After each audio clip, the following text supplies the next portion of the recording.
Hello, everybody, and welcome. I am Aurora. I am so pleased to be here with you today, July 9th, 2022 already. Catching up for anybody who's not in my FRL dance class and who may not have heard my messages on Patreon or my Discord chat, but July 5th was a hugely important day of portaling through time. I was calling it a time tsunami in the sense of when a tsunami is coming, the bay recedes. And I was feeling a lot of time wavelets previous to July 5th, which was this past Tuesday. I'm proud of everybody who is in the levels of self-development that they were hearing about CERN and the Large Hadron Collider experiments and not going into fear, but either going into a sense of self-empowerment, neutralizing whatever negative thing might be going on, or taking that energy and turning it into something positive and righteous. I felt timelines going in the right direction. So in my Flying Rainbow Lasagna class, which is a very, like, we're learning like acrobats, but when you learn with acrobats, like you have puffy mats and, you know, spotters and things, but you are still doing very real acrobatics. We do very real time acrobatics. And I am also so pleased and so proud of the people that are flying with me in the way that we did our acrobatics through time, because I know that we came out the other side into a new reality where things are vastly improved and continue to move in positive directions. So that is my energetic weather report on what has happened and how things are shifting. And again, my recognition and thanks and encouragement go out to everybody who is doing their individual contribution to, so I'm gonna back up, to time and the collective experience of time, because we are all submerged in time, making a positive contribution to the music of time in terms of taking personal responsibility, doing personal healing, and making personal time shifts that all add up to the collective ship of reality going in a new positive direction. So very, very pleased to be able to share that with you and acknowledge that with you. And I don't give sugarcoating. I'm very clear on all of this. When I share something positive, it is very truthful, not going to lead you on and then lift you up for then the drop of disappointment. So yes, very positive changes and shifts going on. And I speak that here because, like, some people are in my class and they are dance movement class, the dance actual class. Some people are with me there,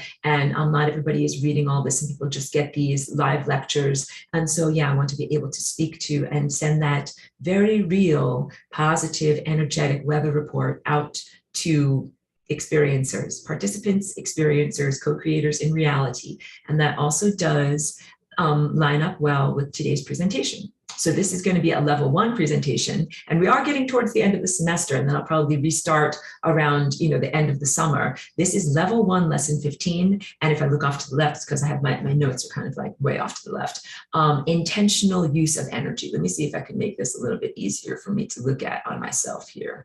Here, and make it even a little bit easier. No, that's pretty good. All right. Intentional use of energy. This lesson is from the level 1 stuff. So I recorded this 10 years ago. Everything that I'm going to speak to you about, I'm going to speak to you about in ideals. So I'm going to talk to you about the chakras. Do I not have a chakra picture lined up here? Let me get a chakra picture lined up. Hold on a moment. Doing my squinty scrolly thing, guys, even though you know. Oh my goodness, how come I can't? Hold on. One moment, please. You're just looking for a basic chakra picture. Good. Okay. We get to share screen. I know it bounces around when I touch the computer. Share screen. Close out this. Put my music away. Okay, you guys can see this stuff now. So we've got these 2 pictures here. And oh, good, my face is on here. Okay, now we're good. These 2 pictures here are idealized forms of not only the physical anthropomorphic structure, the one-faced, 2-armed, 2-legged structure, but also the energy body. Everything here is shown in perfection. You can come out. I think Jiki might be afraid of my painting here. Hold on a second. Hold on a second. Apologies for that. I just had to clear the doorway over there because my dog was afraid to come out because I had that painting there. Because I want to actually, I'm working on big panels now again, so I'm happy to have that in the background. Chakras and the things that I paint and draw and share as the idealized form of what we are experiencing. So if I go back to this, then you'll see and recognize that everything is in perfect alignment. Everything is in divine perfection. There's nothing that you see that's wibbly wobbly. And you can imagine that these are all spinning energy fields. Here comes Cheeky now. These are all spinning energy fields, and that they have a harmonic divine presence. Very beautiful. In previous semesters, Cheeky would always have her own little chair next to me that she got used to jumping up on top of. So she doesn't have her own little boss chair right now, but she has a dog bed underneath the table that she just got into. Yes, my co-pilot, Cheeky. These are divine, harmonic, anatomically perfect drawings and paintings like this one over here. And that's just like when you look at the Grecian marbles, like these perfect forms that were sculptures that the Greeks made of their gods and goddesses. You know, everybody has like a perfect body, perfect face, that is their way of idealizing and showing like people in that time had a variety of sizes of shapes of bodies and facial forms. So in our present world, I am creating the analogy of Grecian marbles, perfect, divine pictures of what we are supposed to be shaped like. And please also take this teaching from that perspective. Everything that I've been teaching, like I come from that place that is very divine and perfect, where all of the chakra systems and energy centers are mathematically calculated or calibrated is a better word, and in total perfect harmonic alignment with no distortions and no destructions. And I want to grab my little thing for drawing because I'm going to have to draw something out for you. Here we go.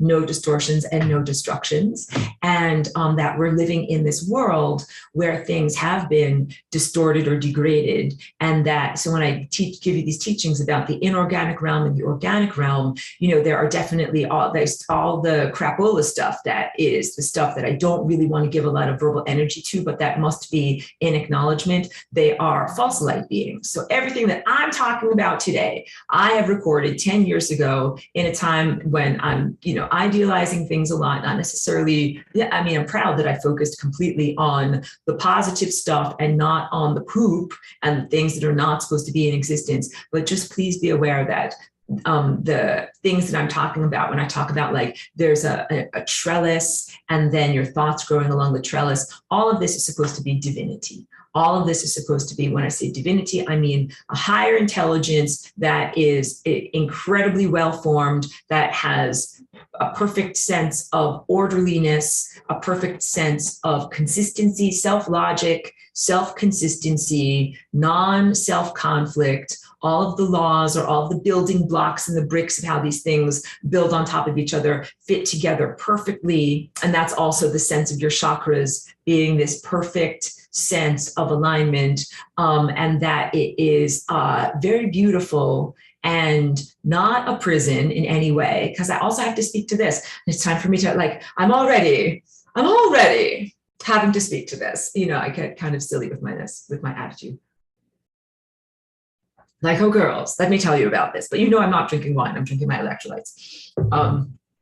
But oh my goodness, the idea that people are like, we don't like our chakras, let's get rid of them. Amputation of chakras or chakra removal. Don't even really want to give that much verbal energy to it, but I do not recommend for it. It's like saying, I don't like the way my hair looks today, shave it all off. Or I don't like the way my elbow feels today, chop it off. No, I really would not recommend. I would recommend like hair conditioner and, you know, whatever, some kind of, Reiki healing on your elbow, not amputation. So yeah, if you got a problem with your chakras, I would really recommend not chakra removal. I don't necessarily see that as a positive or an empowerment. And what I am teaching about from 10 years ago and onward is this idealized relationship of the physical organic presence. The organic presence drinks electrolyte water and eats you guys, I was eating my snack as we were getting going this morning, eats snacks and, physicality food structures, because we are in this process, or we have been for 10 years, of knitting together or bringing together the physicality denser structure and the non-physicality world of pure energy, world of pure spirit, world of pure telepathy, cognition, time field possibilities and probabilities joining together. And when they join together, then yes, you redefine who you are as a physical person. And yes, you derive a different level of sustenance that comes from light food. Your body becomes spirit matter, like matter that is less dense than pure matter, and also not as light as spirit. So you're getting to be a new form of substance. And that new form of substance is sustained by food that is like food light, matter light.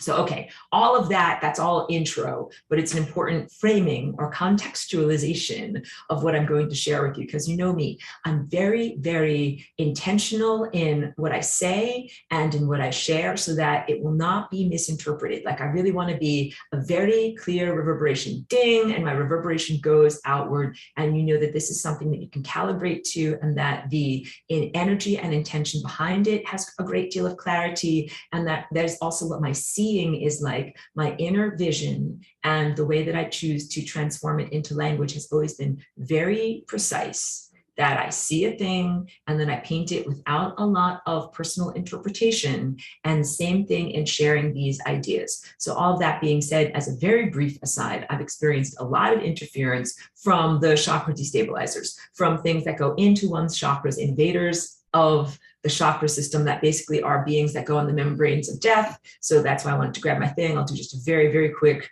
drawing for you here. Again, do not want us to focus on, because what you focus on with your attention absolutely does magnify and grow. So let's say I've got this poop color that is going to go on your orange chakras. Like I just drew something there on the membrane of death. That's an inhibition. That's a destabilizer. That's an emotional burden or something that is an undigested thought form that then makes the emotional centers wibble wobble like this, as opposed to like two tires going down the road in perfect alignment, like tires of your car. So yeah, if there's something wrong with your car and your tires aren't in perfect alignment, you veer off to the left, you veer off to the right, you feel like shaking when you're going at high speeds.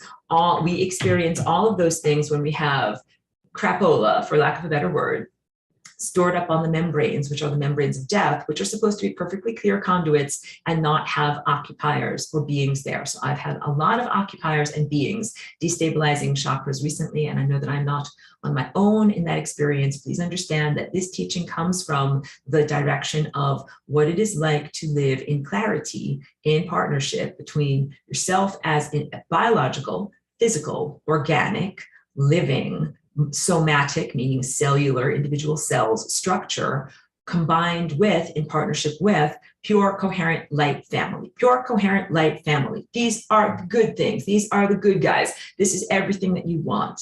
This is why I want to put all of my verbal energy into everything that you wish to align with, because a big part of going through these portals on July 5th, going into worlds of pure potential. Yes, you sometimes have to deal with piles of poop or dirty socks or whatever we want to say, the detritus of things that have been grandfathered in that we don't want to have to deal with. And what we really want to do is go for the stuff that you want. So like in my art studio, sometimes I'm like, well, before I start, I have to sweep the floor, sweep out stuff, or Windex the table, clean it up. That is not what my life is all about. Cleaning and clearing is not what my life is all about. My life is about painting. My life is about dancing. You can see my yoga ball and sit up there. My life is about playing the piano, the positive stuff. So this teaching right now is all about the positive stuff that you want to embody and that you want to partner with. And all of it is self-state. Please be very clear on that, that when I talk about God, it's really God's self. It's yourself as God. I always say that. Asterisk, spoiler alert, you are God. That's the end. At the very last page, which is also the first page of the next experience for you. You are God. And that all of these coherent light beings that are your chakras. Good, keep going. I'm just going to keep going back to share screen for this. All of this light that is around you is also you. It is you in the future, or it is you moving at a faster rate, or it is you in the sense of having evolved. When I talk about metamorphosis, changing from caterpillar to butterfly, it is the evolutionary state of what you are doing. You are changing from a purely matter-based being that then has a separate level of thought structure, invisible emotional structure, spiritual structure, time structure, into something that is completely interwoven and coherent. My joke about good waffles, what do good waffles do? They stick together. You stick together. Coherent light waves stick together. So you make this coherent light body that is made out of your thoughts and your belief system and your heart and your Christ connection and your connection to the divine, and that all of these things have a longevity and a coherence because they follow divine patterns of music. That's the basic synopsis for today. So to get on to my notes, and thank you so much to everyone who is in my class formally and informally for ingesting these ideas and focusing your tendril of attention on me and on what I share. So this teaching, I'll go from the beginning. Programming reality, divine partnership, inorganic versus organic life, and the connection between the two, and string theory's relationship to all of this, because I'll use Earth surface physics in order to exemplify some of what we're talking about. So I'm tying together what I've already taught you about the chakras on the body. Chakras are made of time. They are made of energy. They are made of awareness. Big emphasis here. Chakras are alive, conscious beings, entities who are made of pure energy, who live symbiotically with the physical form. Big partnership, symbiosis, not like one thing is exploiting the other, not a harmful or bullying relationship. And I'll get into power dynamics too. That's what I'm talking about when I talk about those emotional residues, cooties, invaders, and things that aren't supposed to be there. To contrast, this is all about symbiosis. So the physical form, what I'm touching right now, my physical cellular body, and the temporal self derived from the physical form, which would be considered your ego and the experiences of your life that you've had as you've been in a physical body and been here moving through time as a linear being. They are,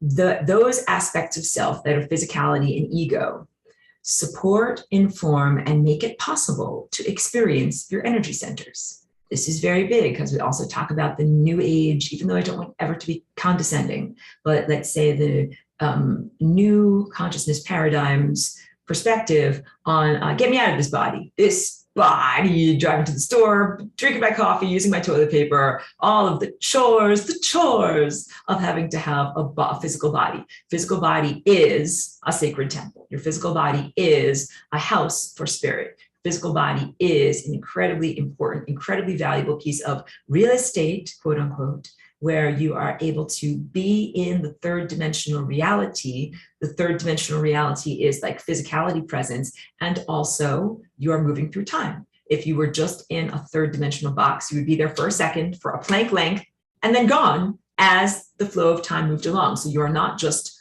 in one time box, which is the third dimension, you are in a series of time boxes moving through time. This is a positive thing. You want to be in time boxes moving through time. This is the structure of time. So please recognize that you are not merely a third dimensional static object. You are a moving object moving through time. So that's that critical integument.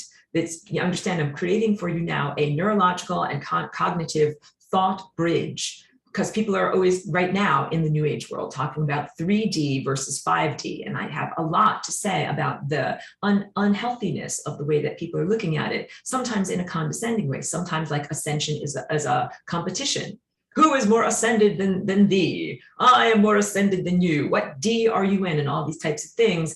And also the sense of attainment, competition, attainment, comparing self to others, and also the sense of ascension being a linear progression. I take issue with all of these things. So many of them are ego derivations, and people have ego frailties, and then some of them are psyops. And so please weed away from the garden of your understanding that which is a distraction and that which is a not truthful, totally clear, and empirical that's been coming through many, many layers of reality filters. And please go directly to the truthfulness of what I've been teaching for many years. So the third dimension is a box, the fourth dimension is a timeline, and the fifth dimension is a world of uncollapsed waveforms of pure possibility. I will describe more on this later, but I'm creating for you a cognitive bridge when I tell you that you're a solid object that lives in a third dimensional physicality, and you are also in time, jumping from moment to moment, which are separated at the Planck length. To reiterate from previous lessons, Planck length is a subatomic length.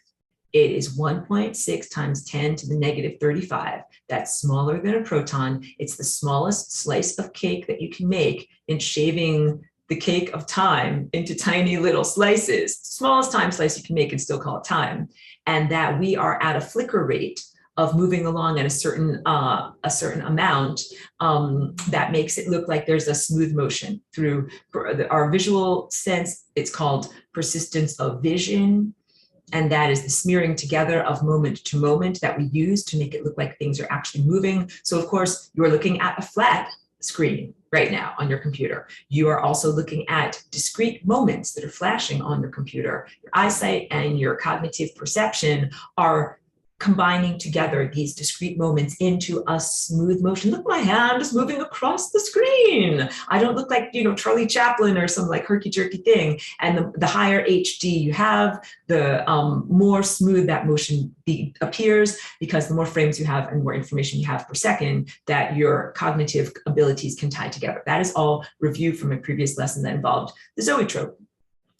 I always do that. I always reverberate, because that's how you do it in music. Like, remember we played this part, let's go over it again, take it from the top, and then let's add this extra part next to it now too. So you as a time-based being are a container for time. Your physical body is a container for time, and you're also submerged in time. This is very big every time that I'm just going, or in every instance that I'm going to continually reaffirm the value and supernatural miraculousness of having a physical form, and the amazing value and worthiness of having real estate in the third dimension, even as we recognize that the ascension process is a process of beginning to vibrate faster and faster and faster until you are no longer occupying that level of density. So there are beings, when I talk about coherent light masters, who have raised their energetic metabolism. I'm trying to like vibrate as fast as I can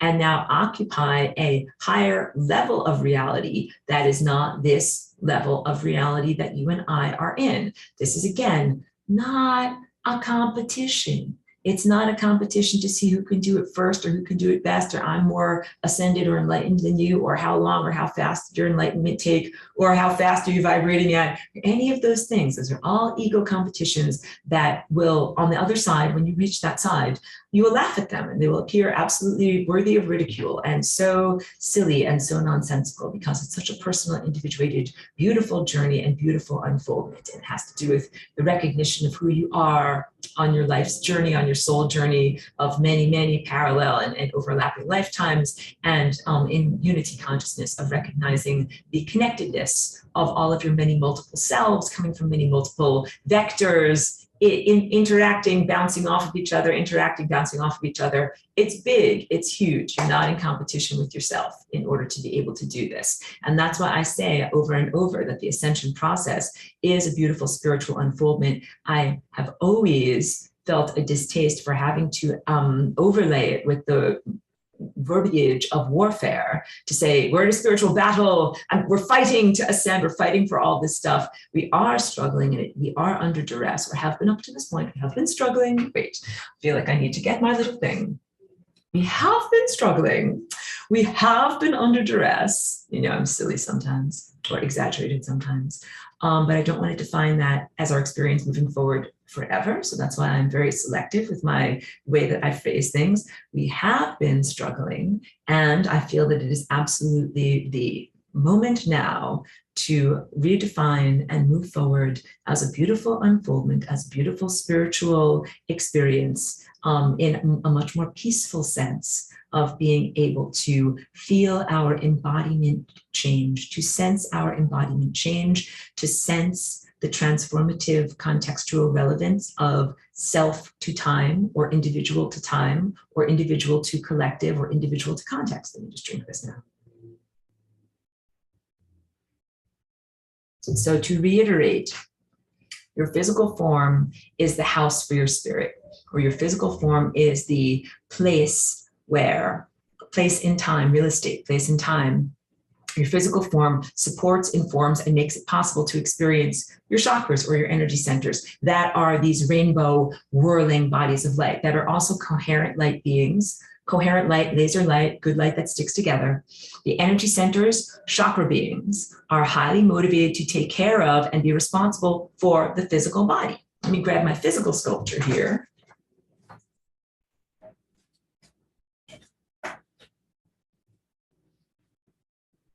What that means is here is a rendering of your physical, of your non-physical body, your chakras. And you know that we've got the time vortex at the bottom and these membranes of death. And if you're going up the central core timeline, you make it to the source, which is the destination, you do not die. But if your chakras are wibbly wobbly all over the place and you hit that membrane of death, your physicality body dies. And we joke about like, wah, wah, game over, try again, Pac-Man kind of collapses down. You have to try again. But that also means that your chakras don't have a place to be. Chakras then don't have an anchoring point or an entry experience point in physical reality. So when I talk about a symbiotic partnership, something that is co-responsibility, everybody wants to take care of the body. And your body itself has its own beautiful presence and sense of self and self-value and wants to stay alive. Every single cell of your body has a life that's like, I want to stay alive too. Like, don't kill me. Think about that. Really embody that. Because a lot of people think like, toss that body out the window. I'm going to be a spirit and fly off and be free. All of the trillions of cells of your body are like, aw, wah, wah. Like my shoulders go down, my posture goes way down. The cells of the body are like, we're so disappointed. This isn't right. Because the cells of your body are supposed to ascend. They're supposed to metamorphose. You're not supposed to throw them away. They're on a journey too. Everybody's on a journey too. And this relates to the journey of what people are calling 3D Earth. But instead of saying 3D with the non-impeccable language, let us call it the more mundane, denser levels of Earth that do not recognize and embody all of the energies and energy centers of what is more than just a physicality presence, basically objective materialist Earth. Objective materialist Earth is what most other people are calling 3D Earth, a limited perspective and a limited slice of the frequency pie that does not recognize things beyond the five senses, everything that is sensed with extra sensory perception. So we are in extra Earth.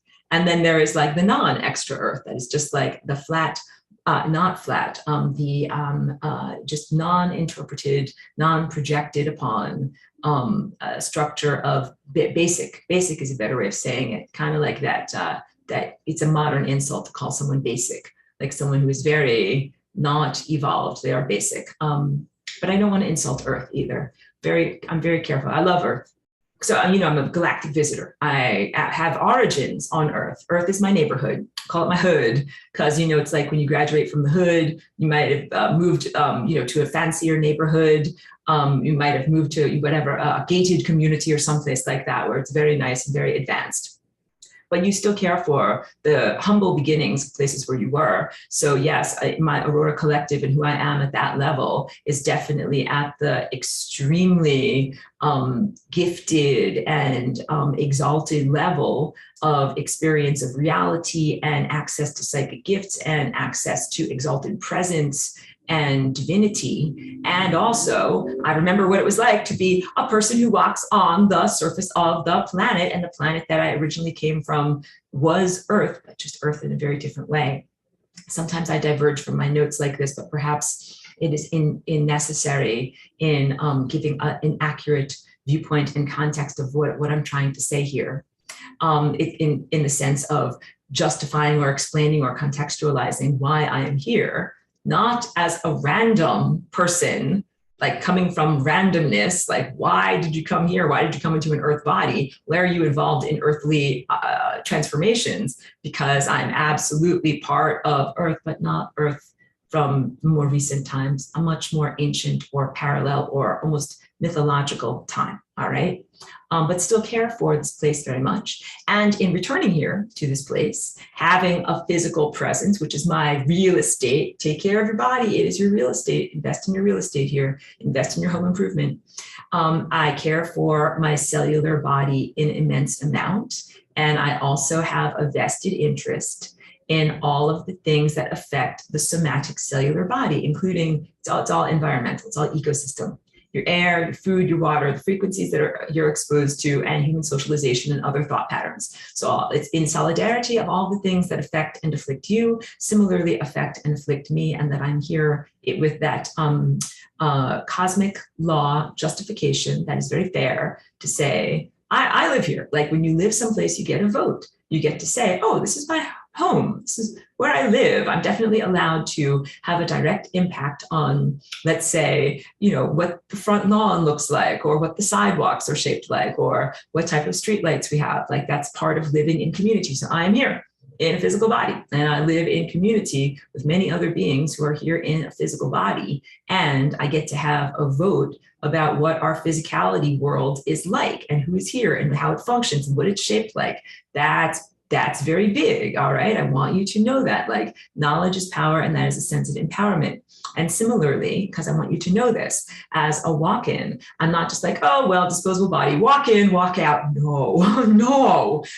In walking in, like, not only was this a neurologically damaged body, it took me a long time to integrate into my body. So that's like, imagine if your moving in process took, whatever, more than 10 years. If it took you more than 10 years to kind of fully like move in and occupy all the rooms of your house and do the construction and renovation and putting up curtains and all that stuff that makes a place livable, it took me a long time. So also, you're not eager to get out and have to move. Like, some people talk about walking, like, pop in, just kind of live there. It's not like a hotel, like pop in, live there for a short amount of time and then pop on out again. Not for me.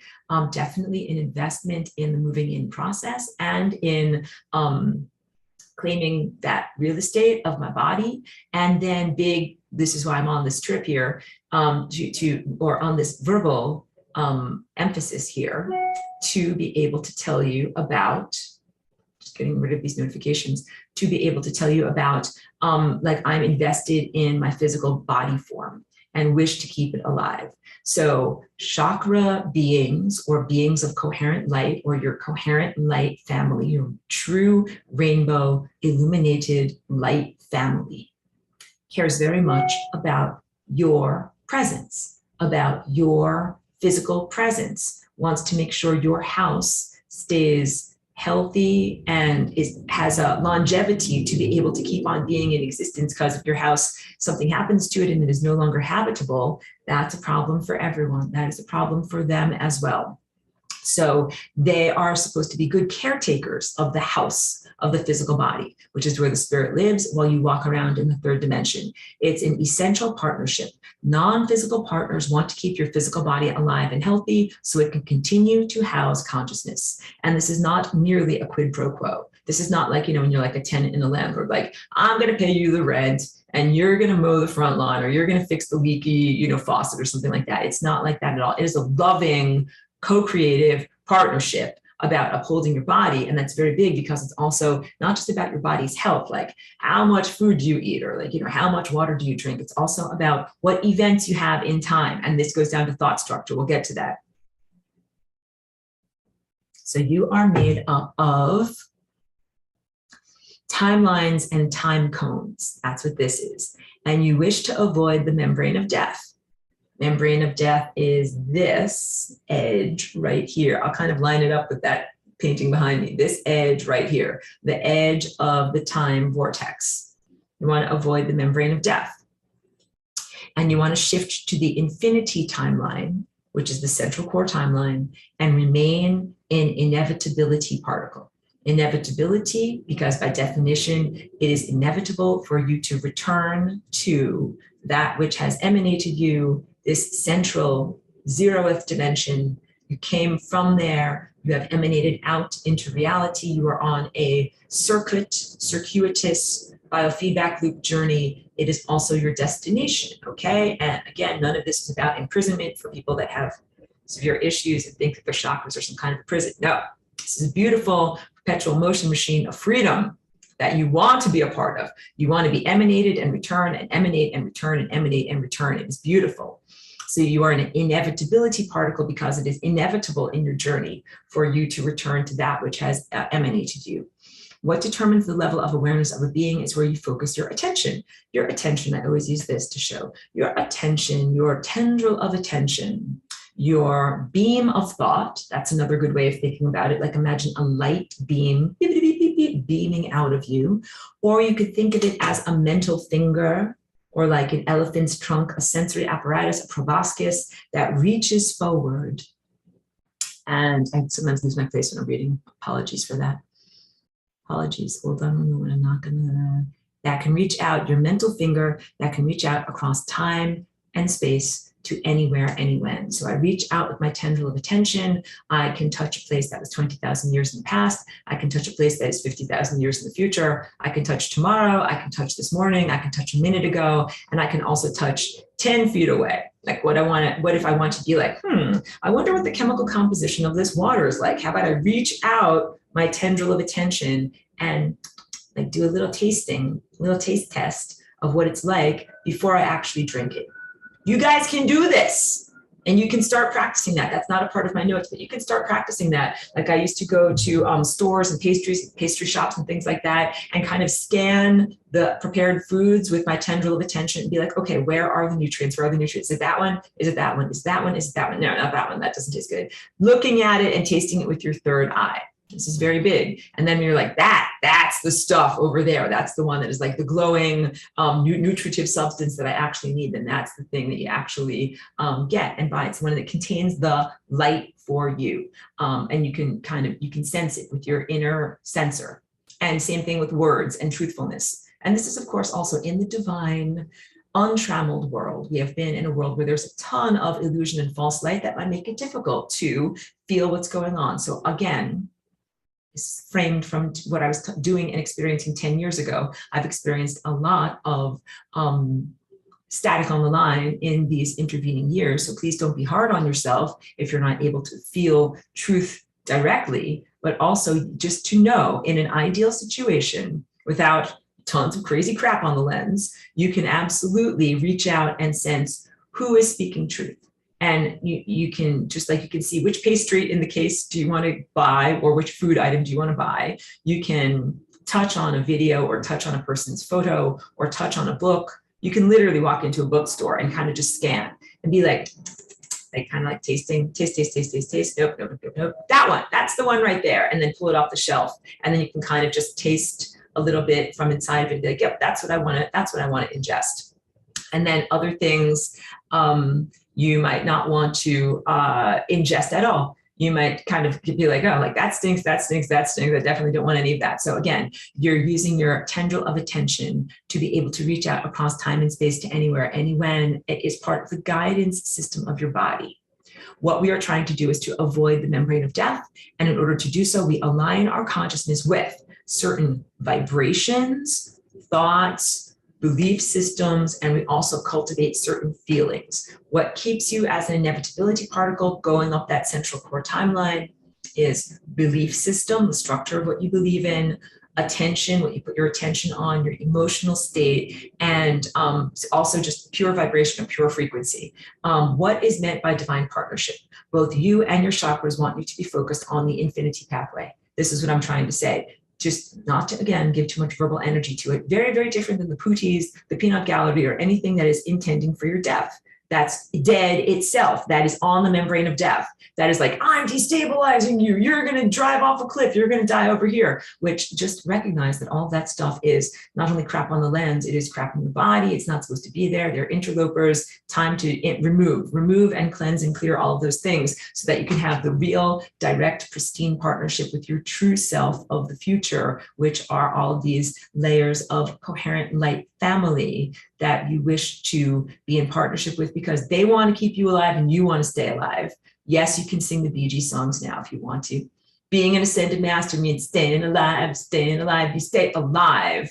And that these are aspects of self that are ascended, that are pure light beings that are helping you to stay alive. And that's what it's like. Like they're mountain climbers that made it from base camp to the peak of the mountain, and they left behind like their ropes and their carabiners, and they're absolutely helping you to get up as you are climbing up the mountain. And guess what? When you get to the top of the mountain, you're gonna help the next graduating class. And I'm getting chills as I'm telling you this, all right? And this is also speaks to why I'm here as Aurora in this body, in this time place, because there were many disturbances that were making it difficult for the graduating class to be able to get up to the top of the mountain. And if you don't have that graduating class, then you will not have the help and assistance that you need to be able to stabilize this function. You're going to have nothing and no one up there to bring the presence upward. Very, very important stuff.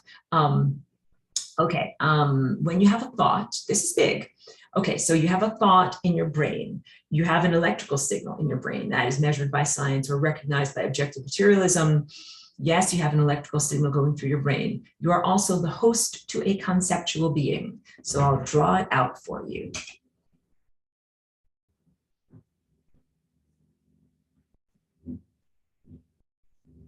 Here's your brain. So here's like one hemisphere of your brain. Here's the other hemisphere of your brain. You're kind of bilobal, right? And you've got like convolutions over here, and here's the middle where you've got like your bridge between your brain and lots of different glandular structures and stuff like that. And way in the back, you've got like, your cerebellum and your brain stem coming down, all right? So let's get a color that represents a thought.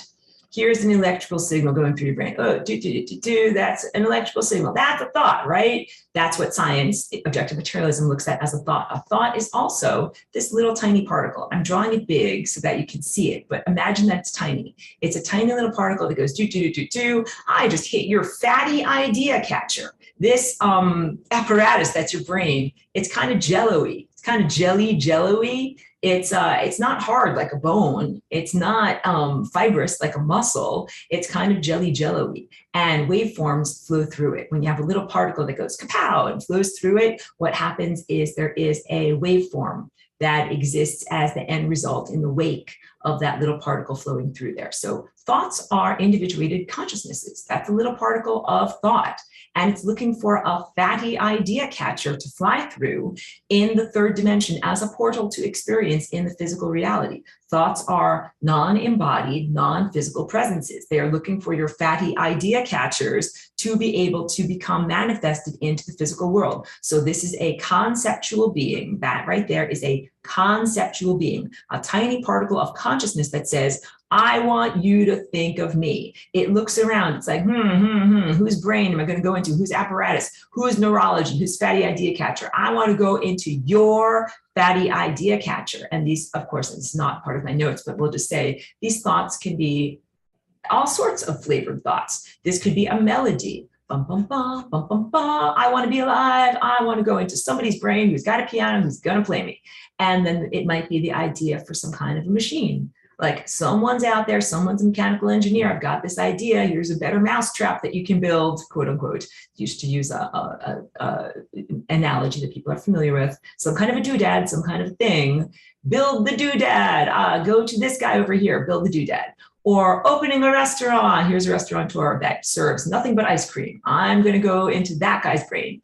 They are looking for a good partnership. There are also thought forms that are really not positive. We'll use the doo-doo color, use the poop color. And these are like, let's say that's a suicidal thoughts. Like, I want to go into this guy's brain. And then I'm going to tell him, kill yourself, die, go to the membrane of death. Or how about, here's another one. Like this one over here says, take a bunch of drugs, and then go to the membrane of death and die. So there are all sorts of different types of thoughts that are out there. Here's a thought, here's a thought, here's a thought, here's a thought, all sorts of different types of thoughts that are all coming through us. And we have an enormous amount of choice in which thought structures we allow inside of us, what we align with, what we nurture and nourish into beingness. Like just because a song comes through your head does not necessarily mean that you go to your piano and play it as a song and write it and record it and send it out to other people. Just because a thought comes into your head does not necessarily mean that you articulate it with words.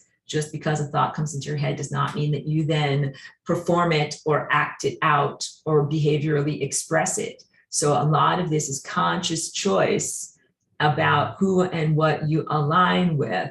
And then also we can also have shields of protection, like the idea of the Merkaba, which allows you to say, I align with thoughts that are of love and above. None of the drug addiction, suicide thoughts. Those are all definitely crapola, lower vibration, fragmentary stuff. Align with the thoughts that keep you away from the membrane of death and bring you towards eternal life. That's big. Very, very big. And that also has to do with your tendril of attention. What are you focusing your attention on? So the tiny little particle of consciousness says, I want you to think of me. And now I exist in your brain, in your neurology as a mind map. And the thought also says, I can keep you alive if I'm a good idea and if you think me correctly. So if we say, I can keep you alive, sometimes it can be something about like, hey, only drink this, only eat this, stay away from this over here, especially in our world where there are so many contaminated or adulterated substances that are not going to keep you alive. or drugs or whatever, stay away from certain things, align with certain things. It can also be behaviors, like things to do. If you want to stay alive, do this thing over here, which can be body cultivation, like exercises, but it can also be work at this job or profession over here. Don't go over there and work at that thing. Live with these people in this community over here. Don't live in that community over there. Physical location, all of these different things. Staying alive has so much more to do with more than just the mere survivalism of the reptilian, whatever brainstem that says, food, water, sex, stay alive. Staying alive is much more like playing a piano and hitting the right notes of choice. The tiny thought consciousness being can be a health-giving thought or practical directive for staying alive in the time field. And that also can be something like if you're driving on the highway, it could be like, hey, turn right over here. Or it could be like merge left over here. And I bet almost every single one of you has some positive experience that you could share or that you could relate to, in the sense of at a certain point having a thought that felt like an externalized thought come to you in a moment when you needed a redirection and keep you healthy and alive. And it could be like avoiding a car crash, something that says like, step on the brakes now, or like, don't get on that plane, or whatever is the cautionary tale, or positive life guidance away from an inopportune business meeting or towards something that is extremely life-giving and positive. You can say like, yeah, I just had this thought that was like a weird thing that made me go someplace one day, and then I ended up meeting a wonderful business partner or having a wonderful opportunity unfold or having something really positive. So consciousness direction can be avoiding certain peril, but it can also be aligning with fantastic, wonderful possibilities and opportunities. And that's big because you're not just running away from, that's the very minimal survivalist way, running away from something that's trying to eat me, running away from scary clowns, running away from something in the bad dream. But we are also very much running towards or aligning with our highest and best possibilities. That's who you are on those central core timelines. Guidance from higher consciousness equals guidance from chakras, who exist in a more subtle realm than the physical realm. Your chakras are your higher consciousness. They want to keep the physicality alive so that it continue to evolve. That is very big. One of the distinctions to be made between organic life and inorganic life, or you and me who are in a biological cellular body, doing stuff, eating stuff, we are continually evolving and we are extremely creative. We're growing all the time. The inorganic world of pure time and math and abstract empiricism, empirical truth, is already set. It's like a painting that has been varnished is my only, whatever, a layer of Photoshop that has been locked. It's there. It is what it is. It's done. It's not having changes and amendments, new stuff done to it. But you in your life are still a work in progress, sometimes a wildly transforming work in progress, which is very exciting from the artistic realm. I want to keep you alive so that you continue to evolve. You're a work in progress and you've got potential. Hey, kid, you've got potential. I'm chomping a cigar here. You've got potential. I want to keep you alive in order so that you can fulfill your potential. I am speaking from the viewpoint of a chakra being, a coherent light being. And that is absolutely what our ascended master family wants to do for us, wants to keep us alive so we can continue to evolve. And when you get through that wormhole, you have advanced beyond this level of being, and you have evolved and you have learned. And of course, your evolution continues. It's a continual refinement and focus. But you have mastered this level of reality. You need to evolve to master this level of reality. Wants to keep you alive, quote unquote, in the video game so that you can master this level. That is the divine partnership. It is similar to a trellis, the abstract world of consciousness, and then the organic realm of your thought structure and your biology, your biological neurology. So now let's go back to the whiteboard. So that's your brain. And now let me rewind a little bit. Inside of your brain, you can have all sorts of wild thought patterns. I'm just going to keep on using blue. Like, here's a thought pattern, here's a thought pattern, here's a thought pattern, like crazy spaghettis, wild whirled up pastas, all these kind of things that are going on like that. And that's fine. That's kind of like if you have a vine that grows naturally in nature with no trellis, the vine just kind of like goes along the ground, it grows along here, it grows, it whirls, it twirls, it swirls back on itself, it kind of creeps along the ground. But that also means that when you grow like a fruit or a flower down here, it might be on the ground, it might get rotten, it might not get a lot of light. Very, very different than if, let's use a trellis color. We'll use green as the trellis color. Here is a trellis that is kind of like up on the side of your house. And then that's not a very well built trellis. I'm trying to make it even. Okay, not really surviving there. That's okay. These digital pens are hard to use sometimes. Here's that same vine that starts to twine up the trellis, grows around here. Oh, and then it grows along here. And then it grows along here. And then it grows along here, along here, along here, and then it grows along here. Oh, beautiful. And so that way, all of the things that you're growing, if they are whatever, tomatoes or roses or whatever it is, they get maximum sunlight. They're protected from bugs crawling on the ground. You get the most flowers and the most fruit.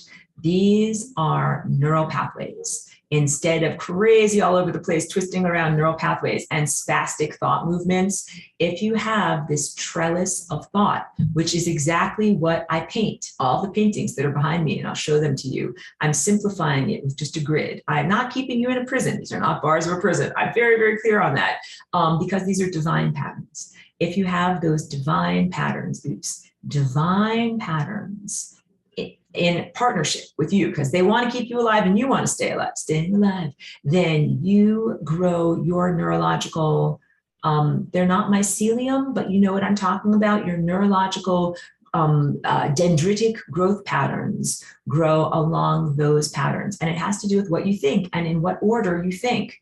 So when you look at the paintings that are behind me, over here, you see something, you see a regularity to them. Everything is measured out, everything is very regular. And if you zoom in, and same thing with this one that I'm working on back here, all of the lines fit together perfectly. That is who I am, that is where I come from. I come from that place that is completely divine perfection, harmonic perfection, everything is measured out, and it is not arbitrary. Very big there. These aren't just my opinions, little old me, like it's just my opinion.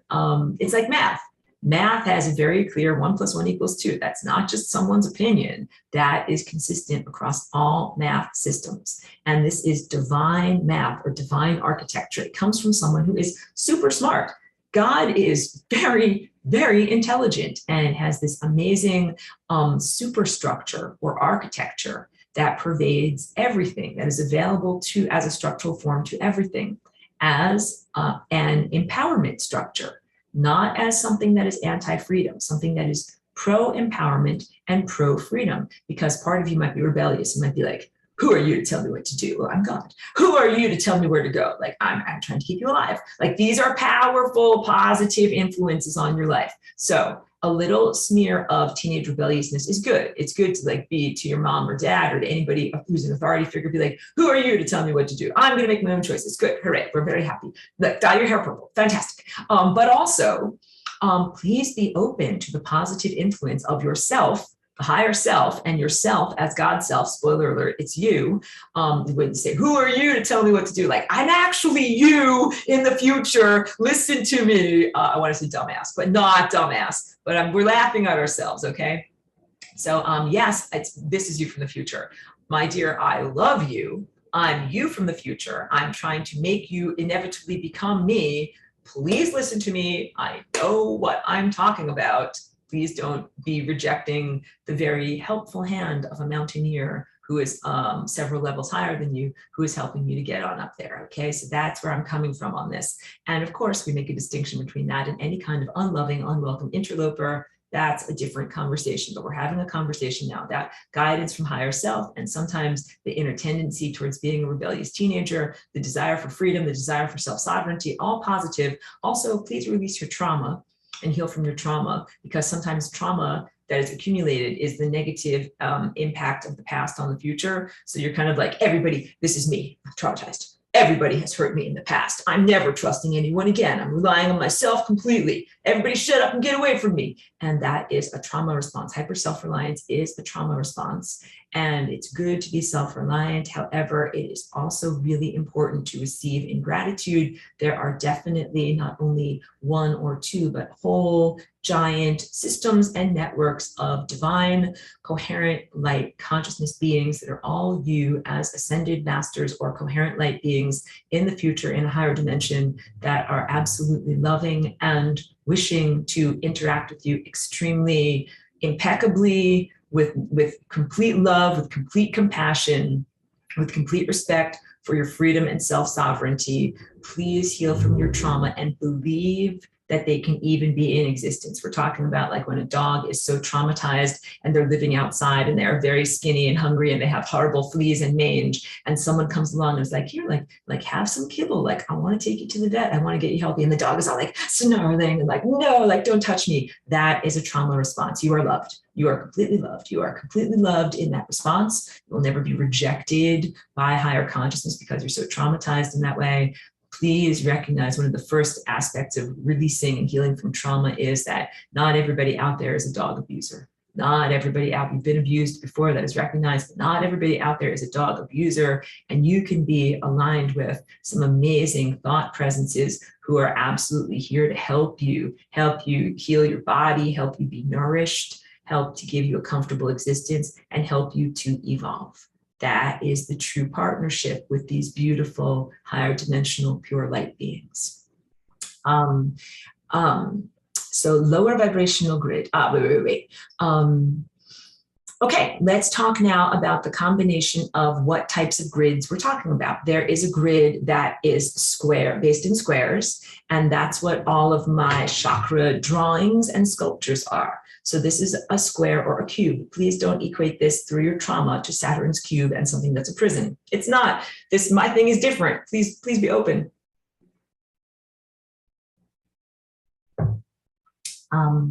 This is shaped like a box. We're going to count out sides, like Sesame Street. You can count like the count on Sesame Street if you want to. 1, 2, 3, 4, 5, 6. A cube, but not Saturn's cube, not Satan's cube. So everything that is the higher dimensional version of self, and I'll go back to these pictures too, because that helps a lot. Get some interference on my throat here. These chakras and these chakras here are all based in squares and cubes, and also in octagons, which are 8, just to understand that. And that is different than what we are talking about when we talk about the flower of life. But please don't go into daisy of death stuff because we're releasing our trauma. Please release your trauma. 90 degrees versus 60 degrees. So here is an equilateral triangle. Equilateral triangle has, this is a 60-degree angle, 60. It's very hard to draw with these pens. 60, 60, 60, making 180. That is an equilateral triangle. And then here is a box or a cube. You guys know what cubes are. That's more of a trapezoid, but it's got a 90-degree angle. 90, 90, 90, 90, 90-degree angles. There is a confluence or a coincidence or an overlapping of these two grid structures. What is going on here? Okay, so this hexagonal or 60-degree structure, like the equilateral triangles of one form of the Merkaba. Let's get some equilateral triangles in here, everybody. Let me grab them. Hold on. I know I'm in extreme close-up. Don't scare everyone. Hold on. What's an equilateral triangle? An equilateral triangle is shaped like this. Equal on all sides, 60, 60, 60 degrees, all right? And they all come together to make a tetrahedron that is a pyramid that is equilateral triangles on 4 sides, tetra meaning 4. And this can come together into an octahedron, and I do that in the advanced Merkaba teaching. There's a combination of your chakra system and your physical biological system. where we put together squares and hexagons. So here I've got a beautiful painting. This is called Merkaba chakra, where you have, let's count, like the count on Sesame Street. I need a different color. 1, 2, 3, 4. Gotta move this thing out of the way. Can't move it out of the way. Hold on a second. I have a chat screen in the way. 5, 6. I don't know if you can see that last one that I drew. It's behind the chat screen. Got too many windows open on my thing. 1, 2, 3, 4, 5, 6. Okay, that's great. That's the 6-sided or hexagonal grid shape. Grid can be good. If I use the word matrix, you're gonna be like, no, I'm Neo, I break the matrix. I know that you're a teenager and you're rebellious. It's okay, you're good. And then this is one chakra. I'm not drawing very well. Again, it's very hard for me to control these pens. It makes me like squint. It makes my shoulders extremely tight. It's so hard for me to draw with them. Here's one aspect of the chakra. Here's another aspect of the chakra. And here's another aspect of the chakra. And here's another aspect of the chakra. It is shaped more like a square. And of course, in the world that I just showed you, that little black sculpture, it's a cube. There's an integration between these two grids or matrices. Please think of a matrix as being like a positive matrix, like a crystalline matrix. Please think of it as being like a crystalline matrix. Here, wait, let me get away from this. Let me see if I can do blow it up for you. Can I blow it up for you? Hold on a second. I don't want to explode it for you. I want to enlarge it. Let me blow it up. Let me enlarge it. Wait. Here, let me show you this one instead. Okay, good. We're gonna blow it up. Boom. Oh, wait, let me move this also. Oh, this is good. Now you can really see what's going on. So here you can see 1, 2, 3, 4 vortexes. So this is the full chakra. And then you can see here, we've got all the chakras. Here's yellow, green, blue, indigo, violet, and the way that they overlap. And all the rest of this stuff that you see, this is instead of 6, 12, starting up here, like up here on a clock, 12. All right, we've got 1, 2, 3, 4, 5, 6, 7, 8, 9, 10, 11, 12. Hooray! This has 12 because we have one at 90-degree angles, one like this, that's 6, and one like this, that is 6. 6 plus 6 equals 12. And so you can see that there's this beautiful integration when you have a full chakra. Here's 1 vortex, 2 vortex, 3 vortex, 4 vortex. You integrate with this other beautiful format that is based in 6s. If that is too numeric, if you're like, Aurora, I can't do math, my brain doesn't work that way, you're overloading me, I don't like it, let's say it like this, okay? You have your time body that is made of pure potentials, possibilities, and probabilities. Then you have your physical structure of your body. You can, every one of us, you can take a microscope, you can zoom in on your skin all the way down to a little tiny cell and the cell structure like of your skin or something like that. And you will start to see cells that are clustered together, and they are clustered together in hexagonal shapes. And my structured water is hexagonal. Lucy is joining us, how beautiful. Water has hexagonal crystals. That's what snowflakes are. Carbon has hexagonal crystals. Let me mute you, my dear. Hexagonal relates to the physical body. Hexa and sixa sound like each other. That's how you know that they are 6. Hi, Lucy, welcome. It's so good to see you. Long-term friend and participant in this class, all the way from back in Woodstock. Squares and hexagons fitting together, and that these are both beautiful aspects of the world that contain truth, but not the only levels of truth. Let me drink. So you have a body that you need to fill with water. Mostly water. You have water that is made out of hexagonal crystals, and you have carbon that is made out of hexagonal crystals, and then you also have your body that is made out of time, that's made out of squares, and that's made out of cubes, and that sometimes is made out of octagons in the way that it fits together. The integration of these two structures or trellises is essential for your health and longevity. So I am very comfortable with math. I'm comfortable with math because where I come from, I'm an abstraction like this. I am not that comfortable with having a physical body with 2 eyes, a nose, and a mouth. That is very new to me. Being just like a pure piece of music, like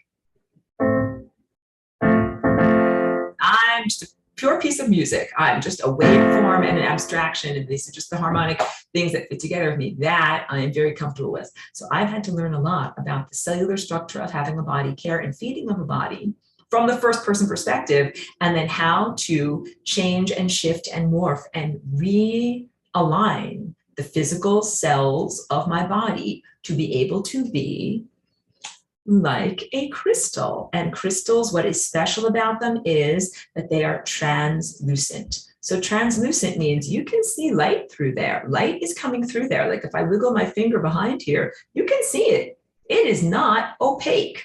Want me to pick up an opaque object? Like this piece of cardboard is opaque. If I wiggle my finger behind it, you do not see my finger. What is special about the molecules of this? They are aligned in exactly this perfect way. I want to say person way. This person way, perfect way that makes light come through it. Translucent means light goes through it. Your body right now, are coming out of this world of objective materialism, the earth version of reality that we are exiting from paradigm-wise, and that we are vibrating into this new relationship. Your previous structure was opaque. Light came into you and either stopped at your surface or was blocked out in some way. Very different than when you are perfectly aligned. Light comes into you. You are translucent. Light flows through you. You have a circulatory system of light.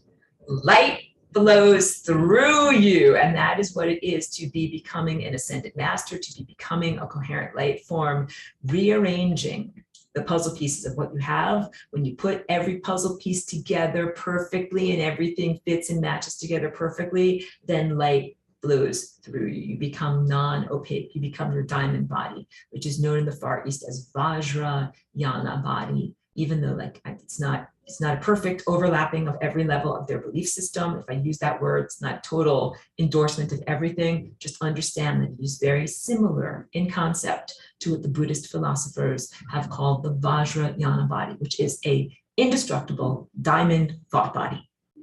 Okay, so the inorganic realm, the realm of pure light and pure potential and pure thoughts and pure time, is made out of these 90-degree angles, boxes and squares, which again, remove the trauma. They are not all levels of imprisonment, big. And the biological realm, which are made out of, I'm not making symbols here either, please remove the trauma. Equilateral triangles that are integrated with your physical cellular structure. So, okay, let's talk about equilateral triangles in nature, very big, and then I'll move past this, because I can, like when I talk to you guys and I'm telepathic and empathic, I feel your trauma. If I make a symbol like this, I'm like, I feel your trauma. They're saying like, that's a sign that's been co-opted. Black cubes and Saturn, these are things that have been co-opted. Please, let's all heal that trauma, because I'm coming from a place that is very different. Thank you for that. And when I say heal your trauma, I'm not like, heal your trauma. I'm more like, I love you. Let's heal your trauma so that you can really be receptive and feel the truth of this coming through you. Light is information. When you become translucent and light flows through you, it means information flows through you. Information flows through you. Trauma is released and relieved. There are no longer things stuck on your membranes of death. There are no longer poopy pooties, crap on your lens. Light flows through you. And this is the divine light of pure comprehension or cognition of divine truth. Inorganic realm, organic realm. Without a trellis, the vine would simply sprawl and not be as productive. If you train a vine to grow on a trellis, it can grow more effectively. I hesitated to use the word train in my notes, which I send out weekly via email and also in Betrayal. It's a divine partnership, because people might say like training. That's not very good at all. That's like being domesticated. And Aurora, I thought you're rewilding us and helping us to return to our untamed levels. Yes, and you can also train a musician. Musician training can be really good. Like sometimes you can just be like, bop, bop, boop, boop, doing all sorts of cool stuff. But musician training can also be good is when you have some level of formalism that allows you greater levels of self-expression. So everyone who's a self-trained musician or a self-taught musician, like you still end up figuring out patterns that are harmonic patterns. It's good. Formalism is good. Formalism is your friend. Training does not have to mean domestication or slavery or unhealthy ownership. That's a good way of saying it. So the temporal self, the organic self without direction and formalism from higher self tends to be all over the place. You might experience this in your body, in your physicality presence, and in your thoughts without some formalism in the mind telling you like, now think this, now think this, now think this. And I'm talking about the master teacher, Christ within, guided by the divine guidance presence, your librarian of the cosmos, guiding your mind, not an earthly authority figure. And all of these aspects are aspects of self, including God self. You are guiding yourself. You are able to overcome your trauma. You can receive that helping hand that is reaching to you saying, please take these thoughts, take this guidance. It will help you to stay alive, and it will bring you inevitably to where you are supposed to be, which is your destination, which is where you came from. The third eye must be directed by the crown. Third eye is directed by the crown in order to control your flight through reality and create the reality you want. So when you become an adept reality creator, you are not creating arbitrary reality structures. Not just like, I decided today I'm going to wake up, wave my magic wand, and poof, purple unicorns will run down the street. No, unless the purple unicorns are part of this divine harmonic structure. Just like when you're playing music that is divinely harmonic, you don't just randomly be like, no, that is a cat walking on a piano. What you do is you press certain notes together. That sounds pretty. It is a chord because the notes fit together harmonically. And when you are in alignment with the symphony of life, you play these notes intentionally.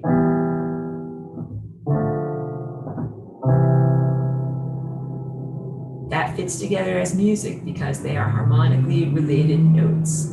And that when you begin to be guided by your Christ consciousness and crown divine connection, you are translucent and the light flows through you without impediment, then you are not creating arbitrary realities. You are creating very intentional, conscious reality structures that conform to the music of life. That is something that predates you as an individual. You're part of a continuum and you uphold the continuum. Big, your music helps keep the song going. Beautiful, right? Okay, why do these higher dimensional beings need organic humans at all? Why not just be pure math, abstraction, energy? Hey, that's like where I usually come from. And the answer is organic life has an amazing creative capacity, analogous to the subatomic level with atoms, electron shells, fields of possibilities which are undefined. To tell you about it, here's the nucleus of an atom. Here's an electron shield around the atom. It is spherical. The electrons are super fast things and they're bouncing all around. They're bouncing around so fast that we cannot actually put our finger on them and say that's exactly where the electron is in the electron shield, the electron field in the electron shell. So it's like saying if you're in your house and you're bouncing around so fast in your house that you're like kitchen, dining room, bathroom, bedroom, roof of the house, basement of the house, boom, boom, boom, boom, boom, boom, boom, all over, all over. Can't say it. It's like if you ask like, where is Aurora? Exactly, in the house. Like we can't say. We just know that she is somewhere within the house. That is what it is to be an electron. That's a whole lot of energy and a whole lot of movement, but it is not structured, as opposed to the macroscopic world. So that was the subatomic world. Subatomic meaning smaller than an atom. An electron is smaller than an atom. The macroscopic world is the world of like baseballs or lasagna sculptures. Here's a lasagna sculpture.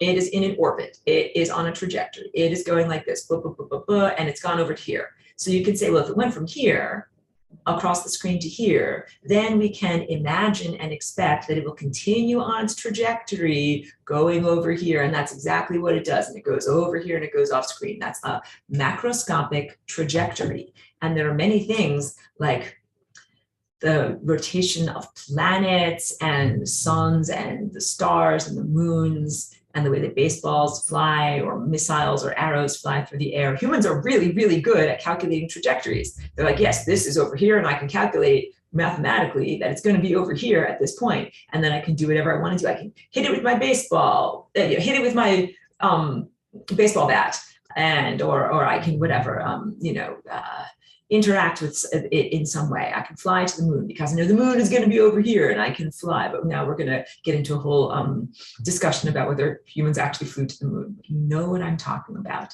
the sense of anticipating a trajectory on a larger scale and being able to see it and interact with it predictably. The macroscopic world is the height of predictability. The subatomic world is the height of unpredictability. Flying rainbow lasagna, part of its definition is spontaneity, unpredictability.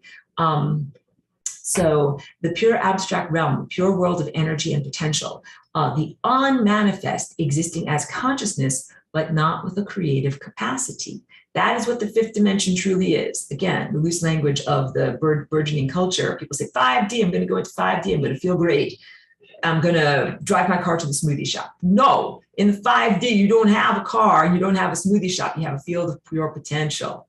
Everything is a field of pure potential. You are unmanifest potential that has not yet become physical reality. I read this again, the pure abstract realm, pure world of energy and potential, unmanifest, existing as consciousness, but not with a creative capacity.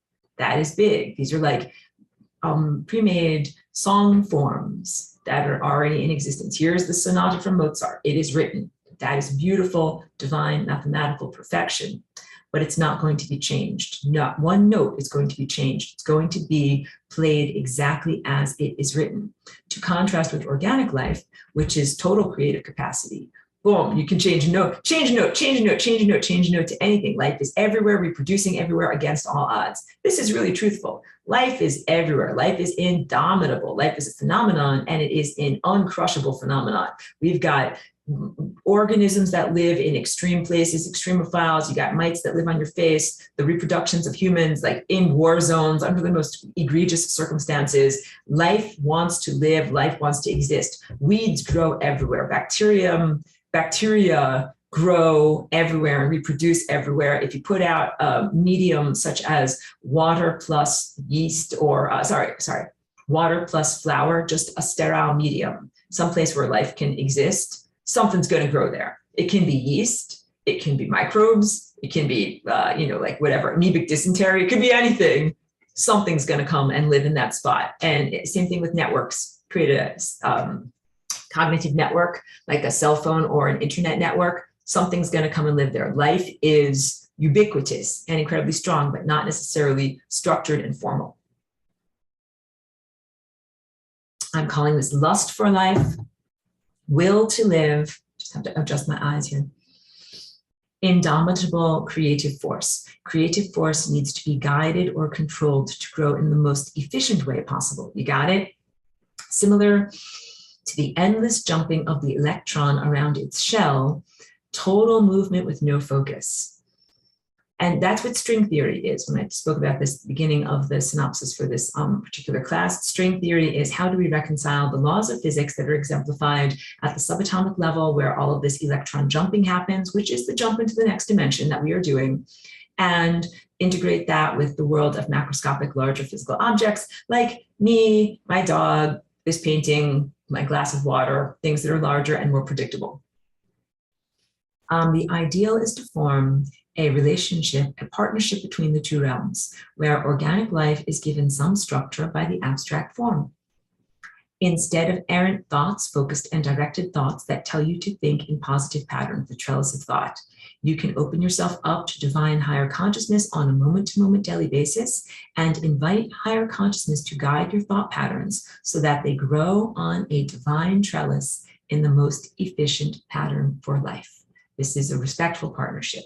I want to keep you alive, then I'm going to make sure that the trellis is well formed, and that if you are in a trust partnership with me, the trellis, that I know that you're going to grow like a vine along these perfect pathways, and it's going to be good for you, and it's going to be good for me too. That is what this beautiful partnership is. It is a divine plan because it is the most efficacious. Again, back to this not being a random or arbitrary reality creation. It is the right reality. It's the best design plan to keep your perpetual motion machine going. So reality is a perpetual motion machine, like ka-chunka, chunka, chunka, chunka, chunka, chunka, chunka, chunka, chunka, chunka, chunka, chunka, chunka, keeps on going forever and ever in eternity. And it does that because it is structured perfectly. All of these vectors come together, all these vectors split apart, backflips, arabesques, things that bounce, things that go through, things that hit each other head on, kapow, and then spring back in the opposite direction perfectly, things that tumble end over end. This happens on a subatomic level, on a genetic level, and on a larger level in time. And all those patterns are perfect and divine and self-sustaining. There's a reason why we call that music. The music of the divine perfection, organizational nature of the cosmos keeps the perpetual motion machine of time going. These are not mere arbitrary, self-created patterns of time, purple unicorns running down the street. It's not ego-based. It is unity consciousness-based, and it's based in the larger divine guidance of what is actually going to sustain reality.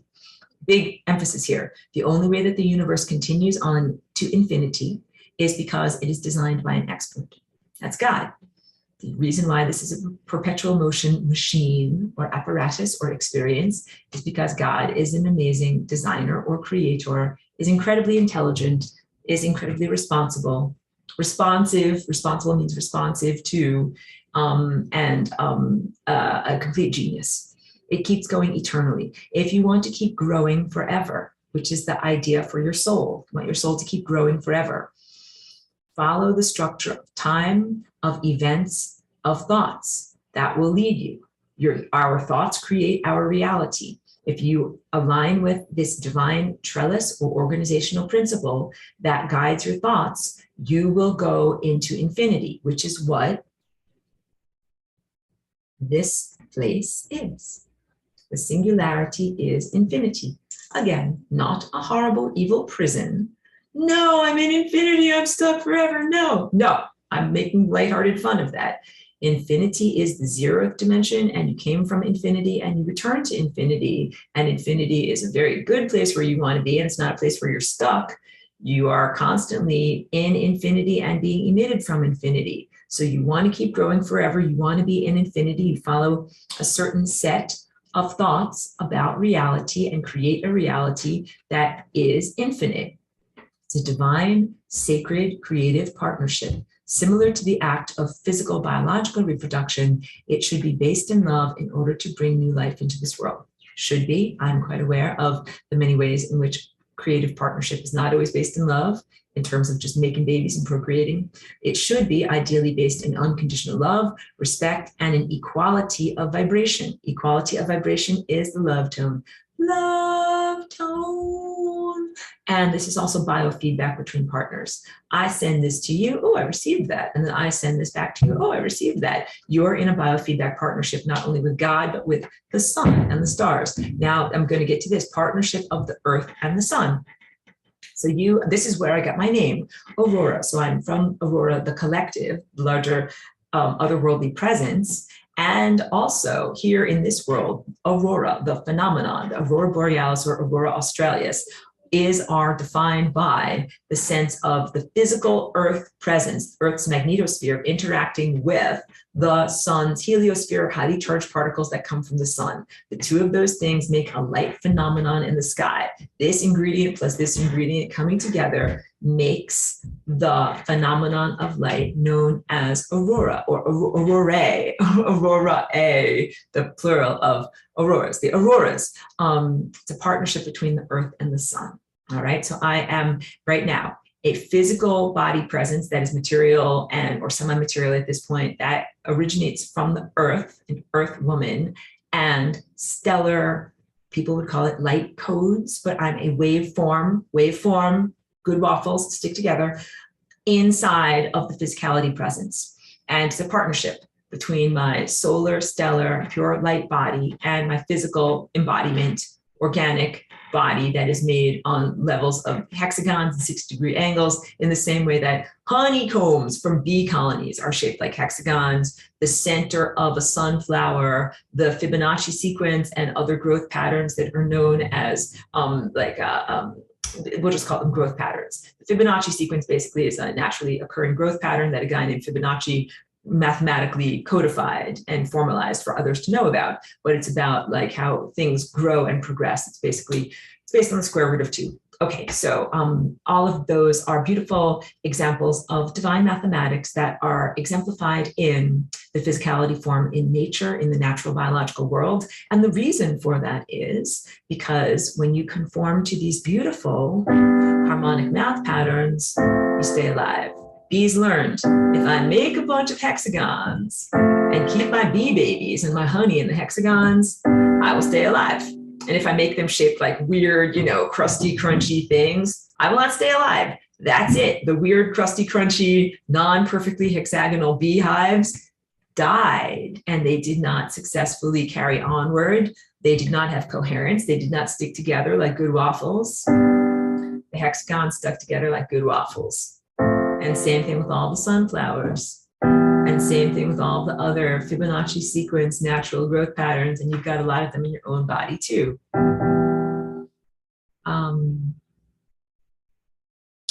Okay, I'm just reading back through my notes. Partnership between the earth and the sun. This is big. In a partnership, there's no bullying, there's no power tripping, there's no quid pro quo, and it is not conditional. It's true love.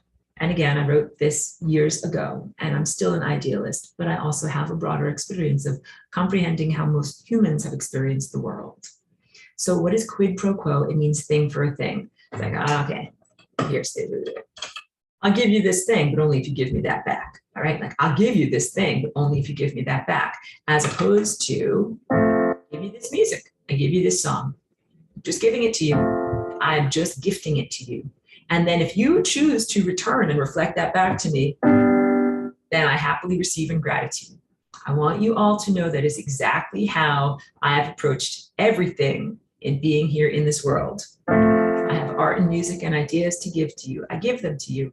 I have lasagna vibrations and embodiments to give to you and concepts to give to you. I give them to you. And then I've done what I need to do. And also, if you want to reflect back something that's a gift or something of value to me, I receive in gratitude. And that can be recognition, that can be your own thought structures, that can be some form of energy exchange or payment. That is a love-based partnership or economy. So that is very, very big.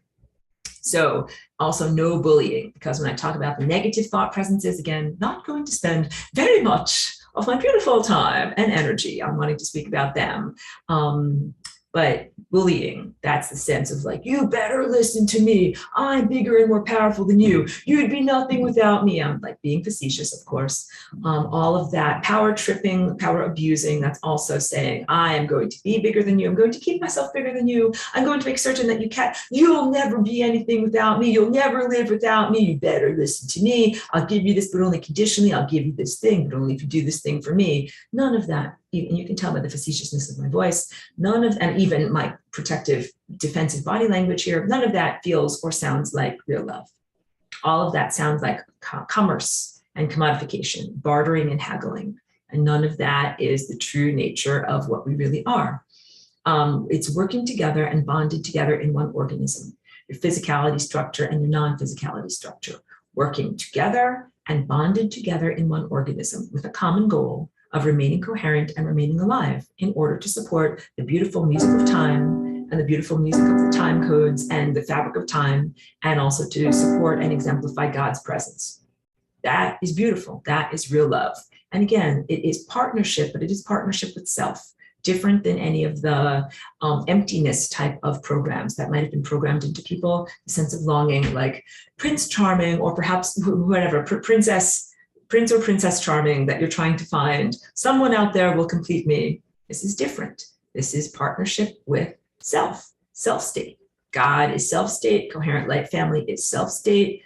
You are partnered and bonded with yourself. So I am bonded with my higher dimensional entities, and we co-create reality. My vines of consciousness growing upon their lattice work of mental structure, and also their lattice work of mental structure. At a certain point, you expand your identity and you're like, that's my lattice work of mental structure. And that's me. I'm like, those are my paintings. Those are my ideas. That's who I am. That's the way I think. So yeah, I don't make crazy all over the place Jackson Pollock paintings. I make extremely regular, measured out, defined paintings. These are my patterns.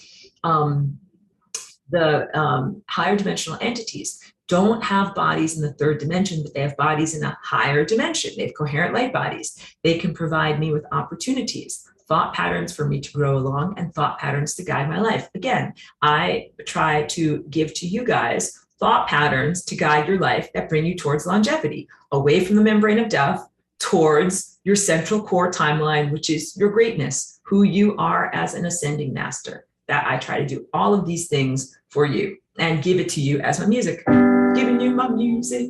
If you want to reflect back, I receive in gratitude. A partnership that is pro-survival. My life gets better. My body thrives. I accrete more light and have even more of a conscious presence of my chakras. And that at a certain point, so I wrote this 10 years ago, at a certain point, there is no distinction between you and your chakras, between you and your light body, between you and your coherent family. And as you ascend, you get faster and faster and faster metabolically, you become them. You become one of them, or you become one with them. You're getting it. I can feel that you're getting it. This has everything to do with reality, co-creation, and interdimensional ethics.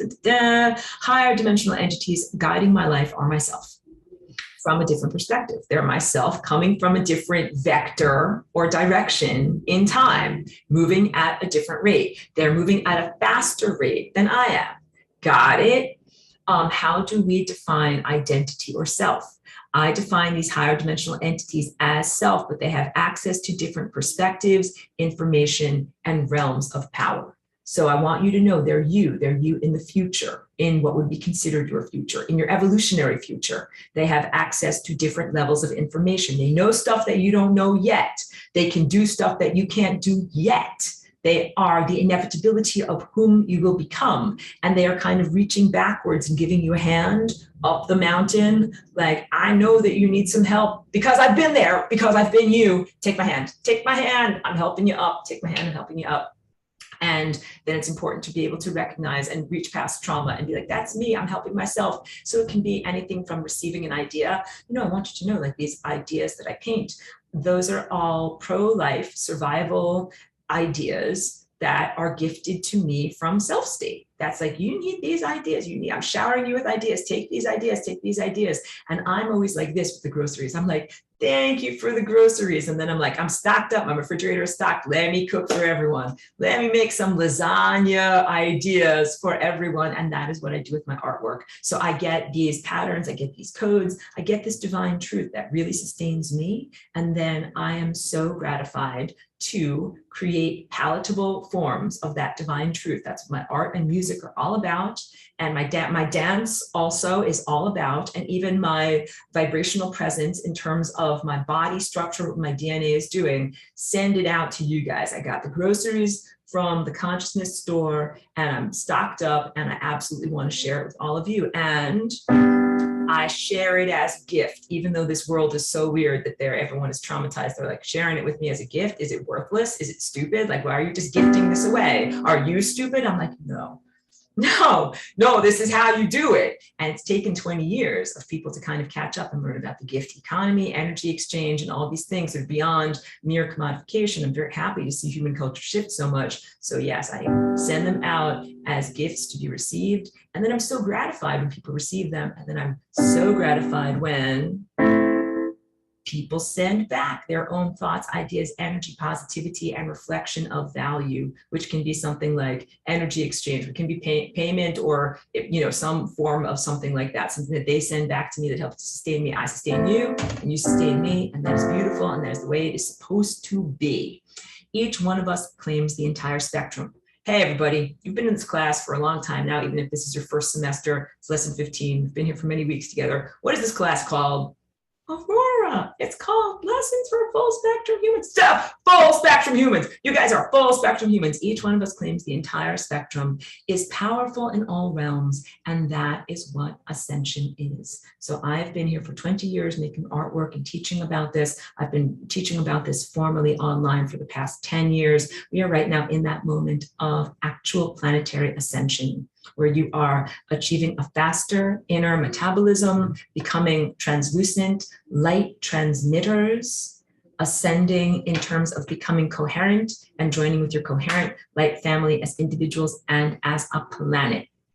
Earth as a planet is also becoming a full spectrum being, is claiming all of her layers in all of the psychic faculties and layers of consciousness. Earth is moving beyond the mere objective materialist definition, what people are calling 3D. I rolled my eyes a little bit. Sorry for the attitude.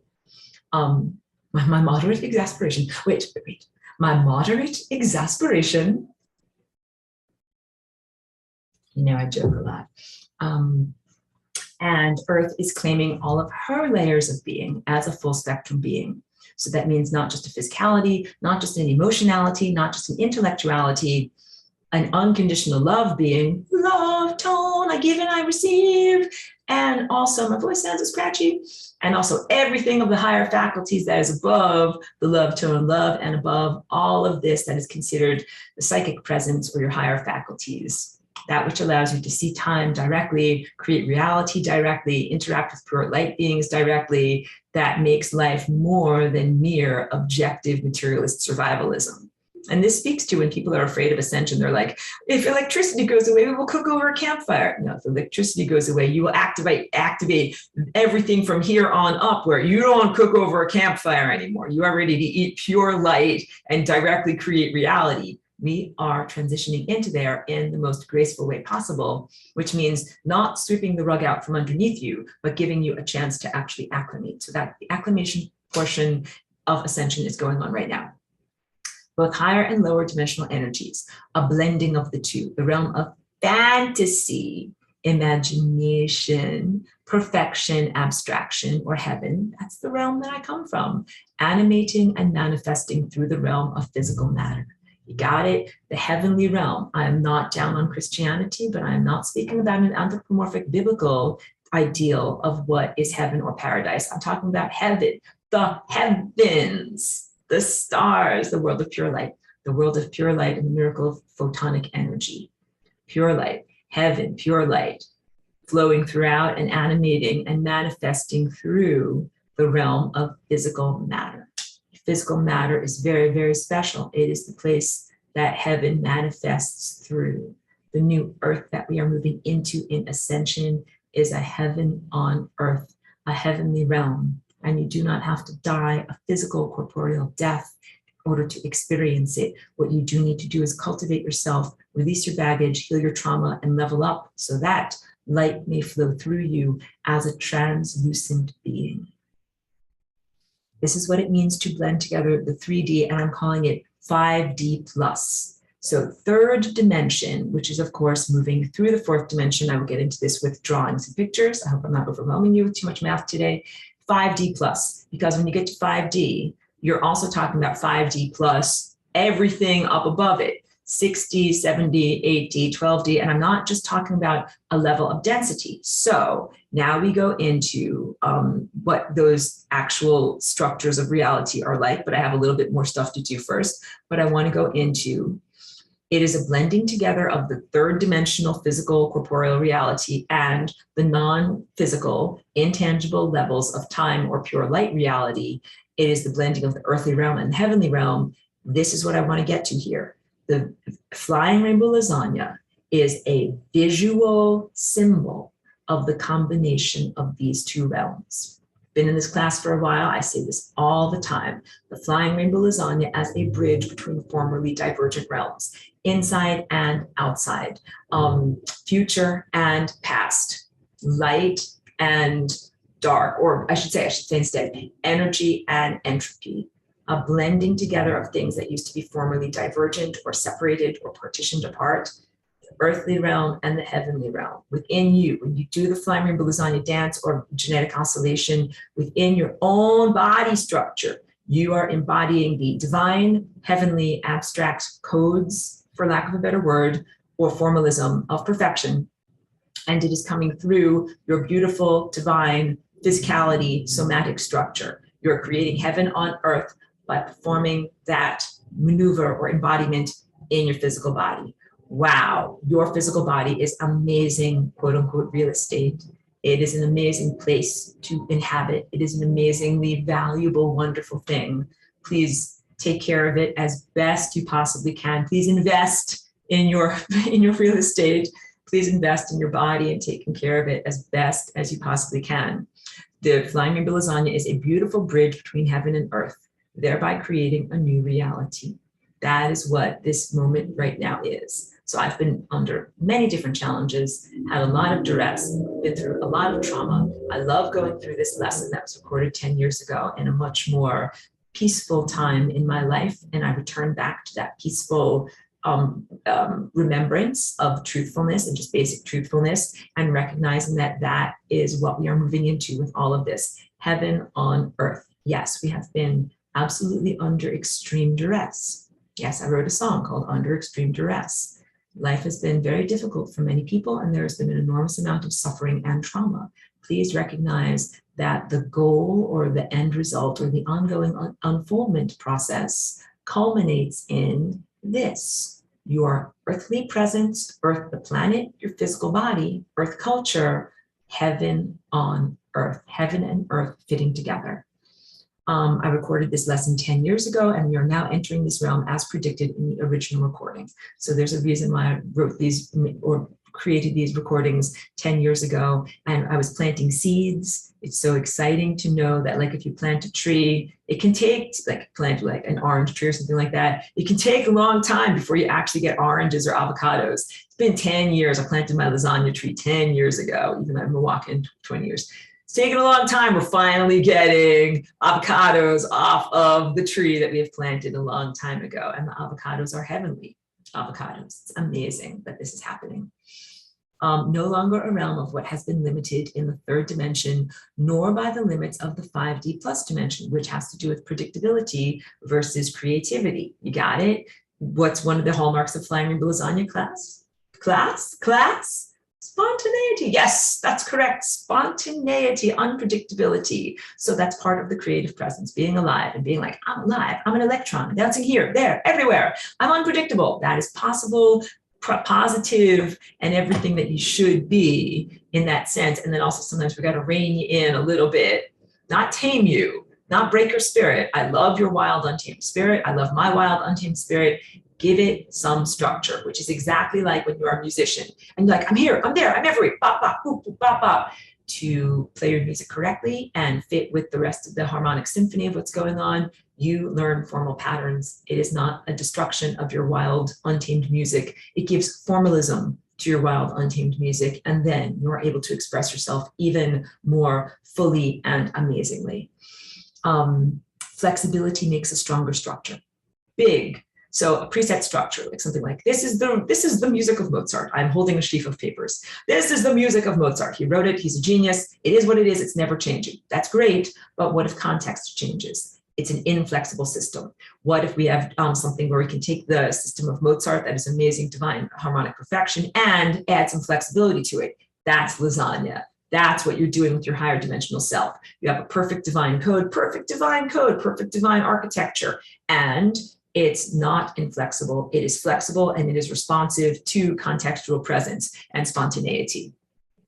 Adding the co-creative faculty makes it possible to shape and sculpt the future as a partnership between higher dimensional self and third dimensional self, experiencing the world of matter and ego and individual personhood. I'm going to read that again. This is such deep stuff. Please watch the original lessons. If you haven't already accessed them, they're the stuff on Teachable. This is lesson 15, level 1. Adding the co-creative faculty makes it possible to shape and sculpt the future as a partnership between higher dimensional self and third dimensional self, experiencing the world of matter and ego and individual personhood. Higher dimensional self is what I'm trying to say, gets to experience the world of matter and ego and individual personhood. Big unity consciousness, being able to blend with individuality consciousness. Individuated person is one cell of a much larger time animal. And creating this partnership is claiming one's place within that larger animal. The larger animal, I often call it the meta context, meta meaning overarching, or meta consciousness, your individuated smaller consciousness within a much larger consciousness where you can consider yourself as one of these little aspects of pattern within a big giant painting. My painting is whatever, 48 inches. You might be a 12-inch detail segment of something that is 48 inches. Got it? I'm a lasagna in the lasagna energy field, and you are also lasagnas within the lasagna energy field. Structured beings who are inorganic, pure time, pure energy, spiritual beings or light beings must accept and love you as an organic being who wants to grow wildly. I love you're a rebellious teenager, and I love you. I'm hugging you right now. I want you to know this. And you as an organic being must accept these divinely ordained patterns that help you towards longevity. Do you get partnership? Partnership says, I know you're wild. I know you're feral. I know you're untamed. I know you're a teenager. I know you want to do it your own way. I love your spark, and I love your creativity. And you, as the ego self, that's like, I want to do it my way. I want to be all over the place. I want to be free. You say, I love your formalism. I love your organization. I love your guidance. I love your divine codes. I love the perfection and regularity of what you offer to me. And these become mutual states of respect that blend together and make both aspects stronger. Being divinely guided to think certain thoughts and thought patterns, accepting and embracing that divinely guided life experiences which unfold as a result. Divinely guided life experiences which unfold as a result. So here can be the rebellious teenager. I'm my own person. I'm going to do my own thing. You know, my head, I throw my head back. I'm going out there to do stuff. And do stuff and like have a lot of negative experiences and whatever, you know, car crashes and catastrophes and all these things. Another approach would be saying, I want to be wild. I want to be free. I want to experience all these things. I want to make my own choices. And also, I am very open to guidance that will help me to avoid catastrophes and move towards the most comfortable, magical, adventurous, my back goes open, expansive, fun, creative, fulfilling opportunities. And that's moving beyond the rebellious teenager and into levels of adulthood and maturity, where you're like, oh yeah, I've done the car crashes. They are not fun. Being scraped up off the road is not fun. Let's avoid that in the future. And let's definitely get some guidance, be open to guidance. Guidance is fun. Formalism is fun. Not being scraped up off the pavement is fun. Total life guidance for the ego. You get it? The ego. When I talk about the rebellious teenager, I'm talking about your ego, but I'm not down on ego, because at a certain point your ego matures and you're like, I had that experience of car crashes and scraping of pavement. I would like to experience my life differently. I would like to get divine guidance, and the ego transforms. So it's not like you have to be like, get rid of your ego. Ego is God. I hate your ego. No, your ego needs to mature and get to the place of, I want freedom and self-determination and self-sovereignty. I want to be guided by my higher self, not any externalized authority figure, like not the government, the Pope, a teacher in an ivory tower, university, a scientist, or some, person that self-proclaims that they are somehow above you. Not an embodied person, your higher self, your coherent light family that is guiding you. And yes, you can get guidance and inspiration from other people who are physical, corporeal people. Always listen to your higher self, please. Everything that I teach you about lasagna is, I do it this way. I have my own way of doing things. I'm guided by my higher self. Take it and run with it. Take it and run with it, because you have your own unique trajectory. You must connect to divinity. You must get your own higher consciousness directives. Please connect to your own higher self and be guided by yourself as an ascended master in the future. Yes, yes, yes. And also, I'm very happy to send out the groceries I got from the store today, which hopefully will help you to connect with your higher self and bring you in those directions. Feedback loop with the sun, which emanated a time experience, which you are then broadcasting back as the experiencer, which then influences the sun to create a new modified, improved timeline and trajectory. That's what you're doing. You're in a feedback loop with the sun. So the sun created you and the sun created your day that you're experiencing right now and all the events of your day. And you're having the experience. And you're like, oh, I did this, I woke up, ate an avocado, then did all this other stuff. I'm going to send it back to the sun. And the sun gets that energy back. Beep, beep, beep, beep, beep. Oh, that's what self-state did with the time that I created and sent to self-state. Okay, that was all right, but what if I change it like this? What if I modify it like this? What if I change and refocus it like this? Then you have the next experience. You get a rapport. This is the feedback and this is the love. A love tone between you and the sun, which is sending out the possibilities and probabilities of your life. The possibilities and probabilities of your life flow to you from self-state in higher self-consciousness. Spoiler alert, you become the sun.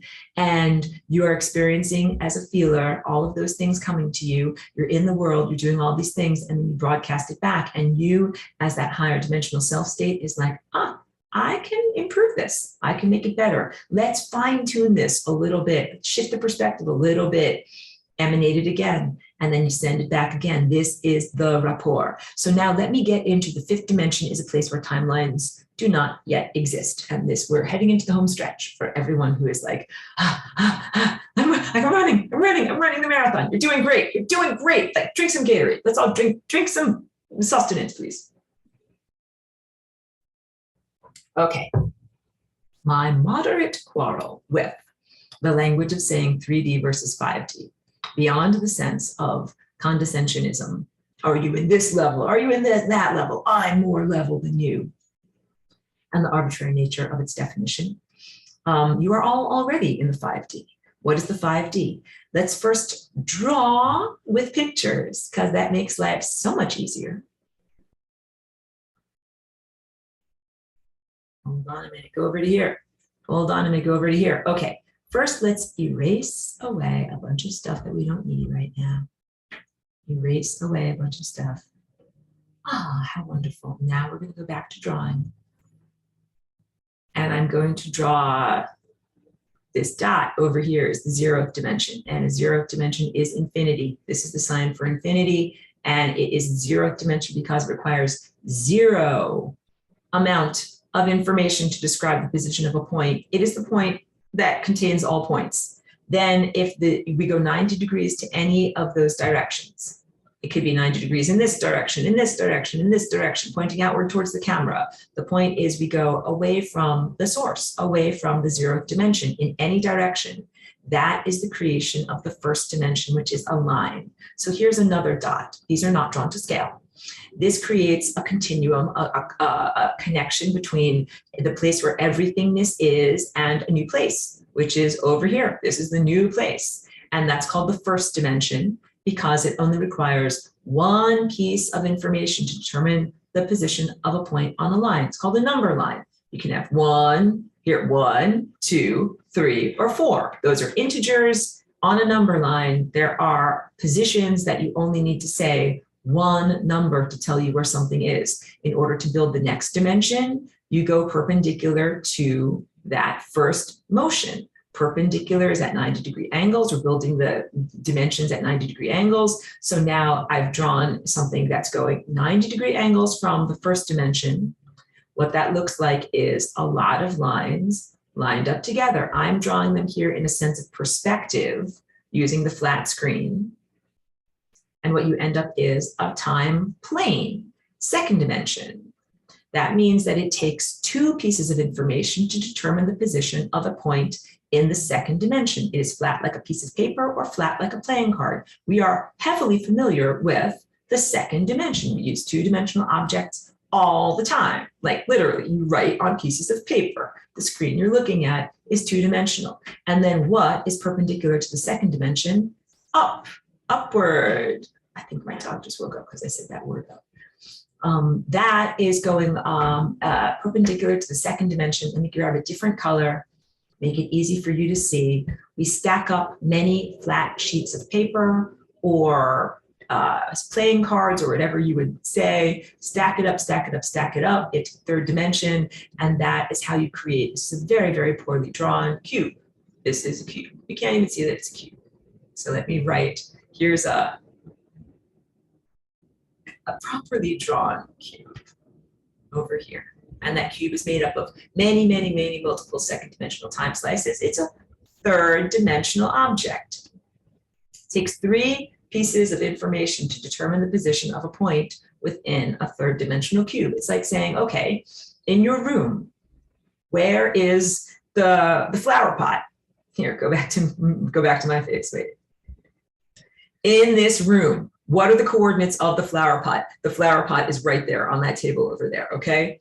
So you have to have both where it is on the floor, where it is in this direction on the floor, and how far off of the floor is it? It's roughly 2 feet off of the floor and roughly 2 feet away from the wall and then roughly 8 feet away from the other wall. 3 coordinates. I feel like the magician, like pull my scarf out of my hat, 3 coordinates. It's the third dimension. But if that flower pot were merely a third dimensional object, which is what people say, the 3D world, the 3D earth, it would only exist for a flash.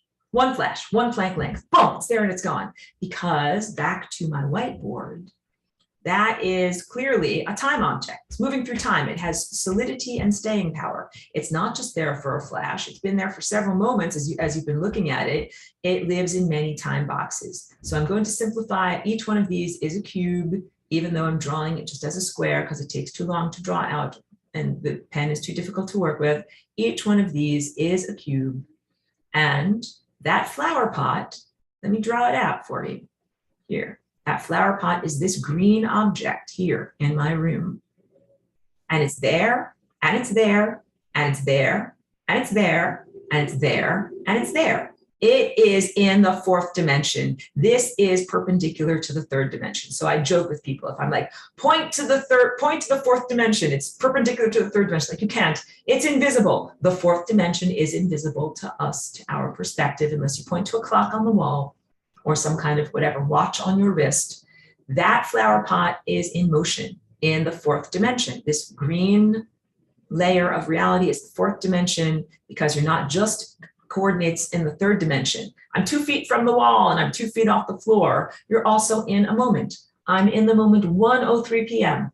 That's 1:03 p.m. But guess what? In a minute, it's going to be in 1:04 p.m. Then it's going to be in 1:05 p.m. Then it's going to be in 1:06 p.m. And as the clock continues to go, at a certain point, it's going to be at 11:59 p.m. Then it's going to be into tomorrow. It has a presence in time. The flower pot has a presence in time, just as you do as well. So you are not merely a 3rd dimensional object. You are not merely a thing that is there and flashes for one discrete moment and then is gone. It is not correct language to say 3D Earth. That would be an Earth that flashes for 1 second and is gone. The objective materialist world version of Earth that does not have extra layers of sensory perception, of psychic powers beyond the physical 5 senses, is still a time object that is bouncing through time many, many, many times.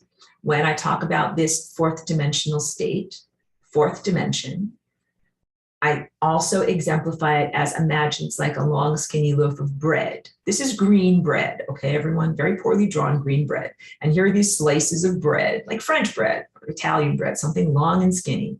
And each one of these is a slice, and it is a slice that is separated at the Planck length. Planck length is the tiniest slice of bread you can possibly make and still have a slice of bread, like the skinniest crouton you could possibly make. And this is your birth over here. One heel of the bread is your birth, and one heel of the bread is your death. And all of the doughy middle over here inside is where you're living right now. And that is a timeline. Timeline.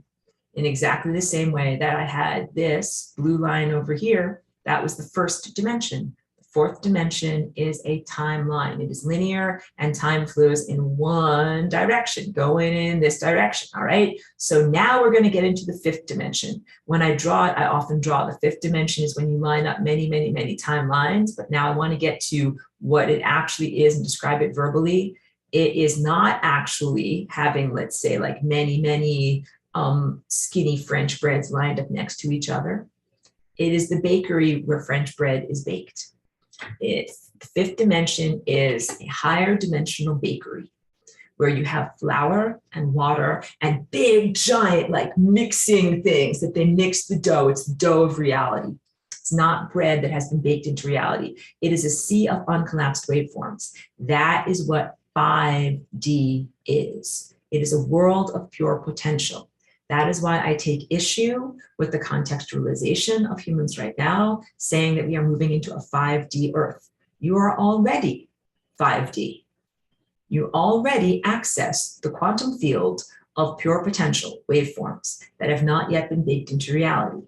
You do that every minute of the day. You have been for your entire life. You have quantum ovens in front of your eyes. There is a sea of dough around you that is the uncooked raw dough of reality. And everywhere you look, I'm looking at my lamp, the ovens in front of my eyes are baking the bread of reality into a lamp, baking the bread of reality into my piano, baking the bread of reality into my hand, into the food that I ingest. You have been doing this all along. And the fifth dimension represents one possibility state of waveforms. That's the music of the fifth dimension right now. But let's say that I change one little thing. Like, okay, this works because people are used to word processors.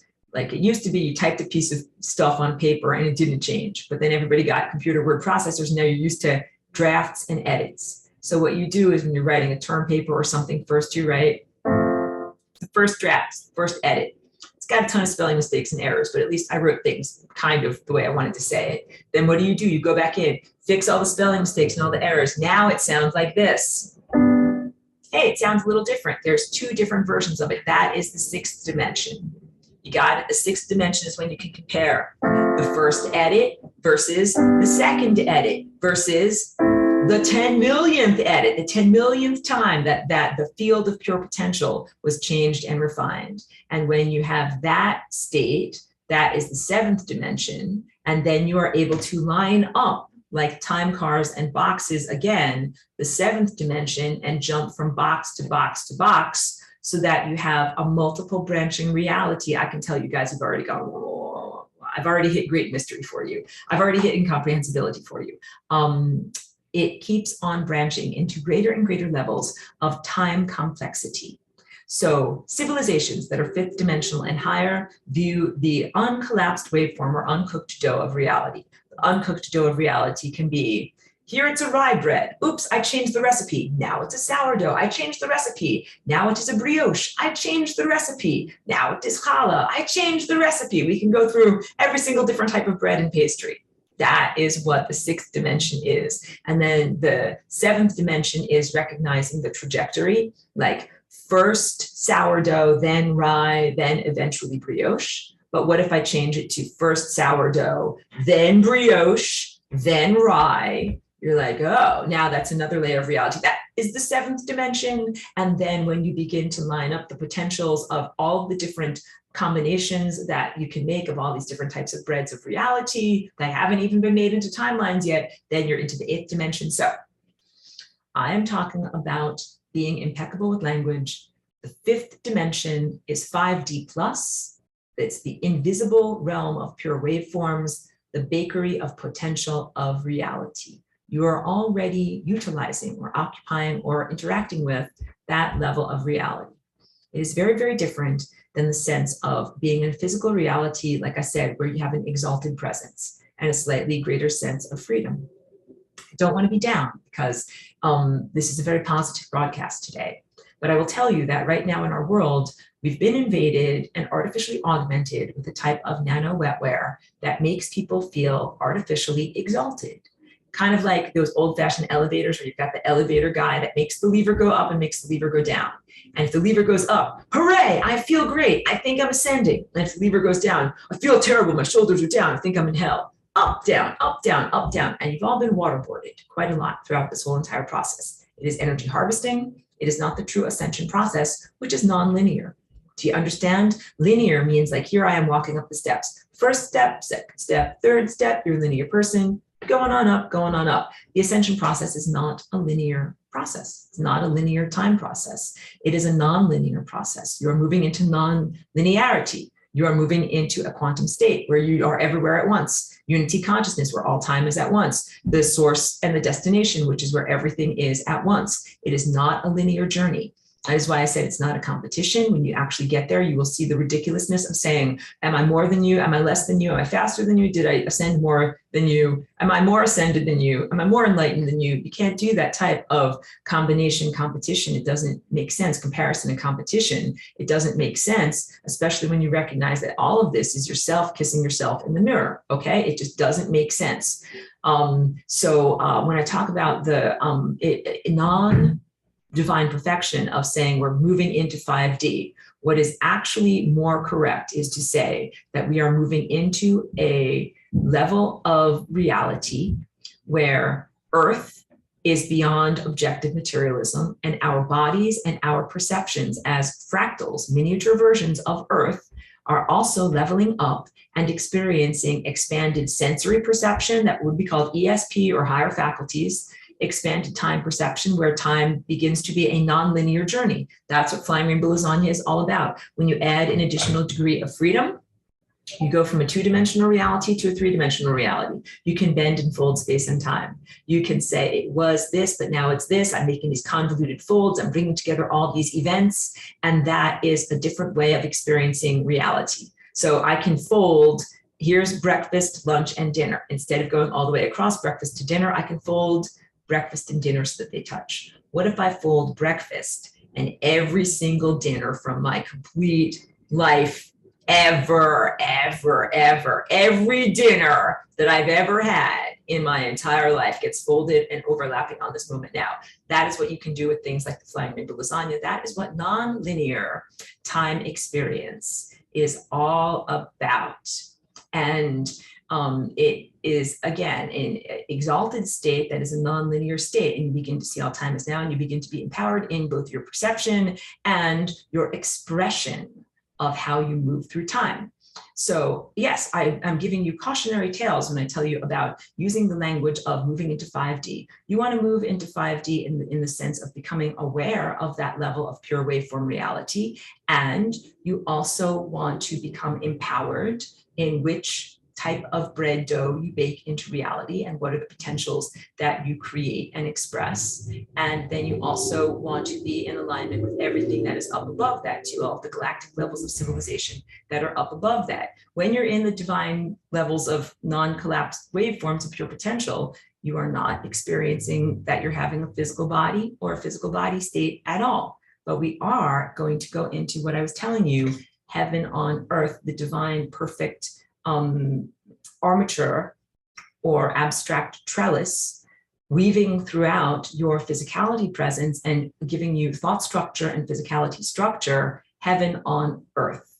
So people are talking about 5D as if it is heaven on earth, and please be wary of the sense of it being artificially created or technologically augmented to fool you, because it is actually a really amazing natural state that does not require the intervention or use of any kind of technology. It is about the expansion of your perception that happens from a new genetic dance and a new way of interacting and contextualizing yourself in time. You don't require a piece of technology to be able to do this. So this is very, very important in terms of recognizing that you do it as a pure consciousness experience, and not as something that is artificially stimulated in your sensorium. That is like, it's the difference between being truly satisfied by food and having somebody just give you a dream that, or an artificial overlay. Like, yes, you've just eaten some food and you're satisfied by food. Two very, very different experiences. I go out on a limb by telling you about this. I warn you of false light agendae so that you are not fooled by them. Please take that as part of the divine substrate that I am a part of. That is what I learned from, and that I am happy to give you the groceries so that you can make wonderful life choices and wonderful life envisionments. You don't want to settle for the reality that whereas there's just a smoothie shop and you feel slightly more happy. I always keep using that example consistently. Smoothies are great, but you want to do more than that. More. You want to do more than that. So I sent this out in my notes all about what is the fifth dimension. Hold on a minute, because I think that my thing,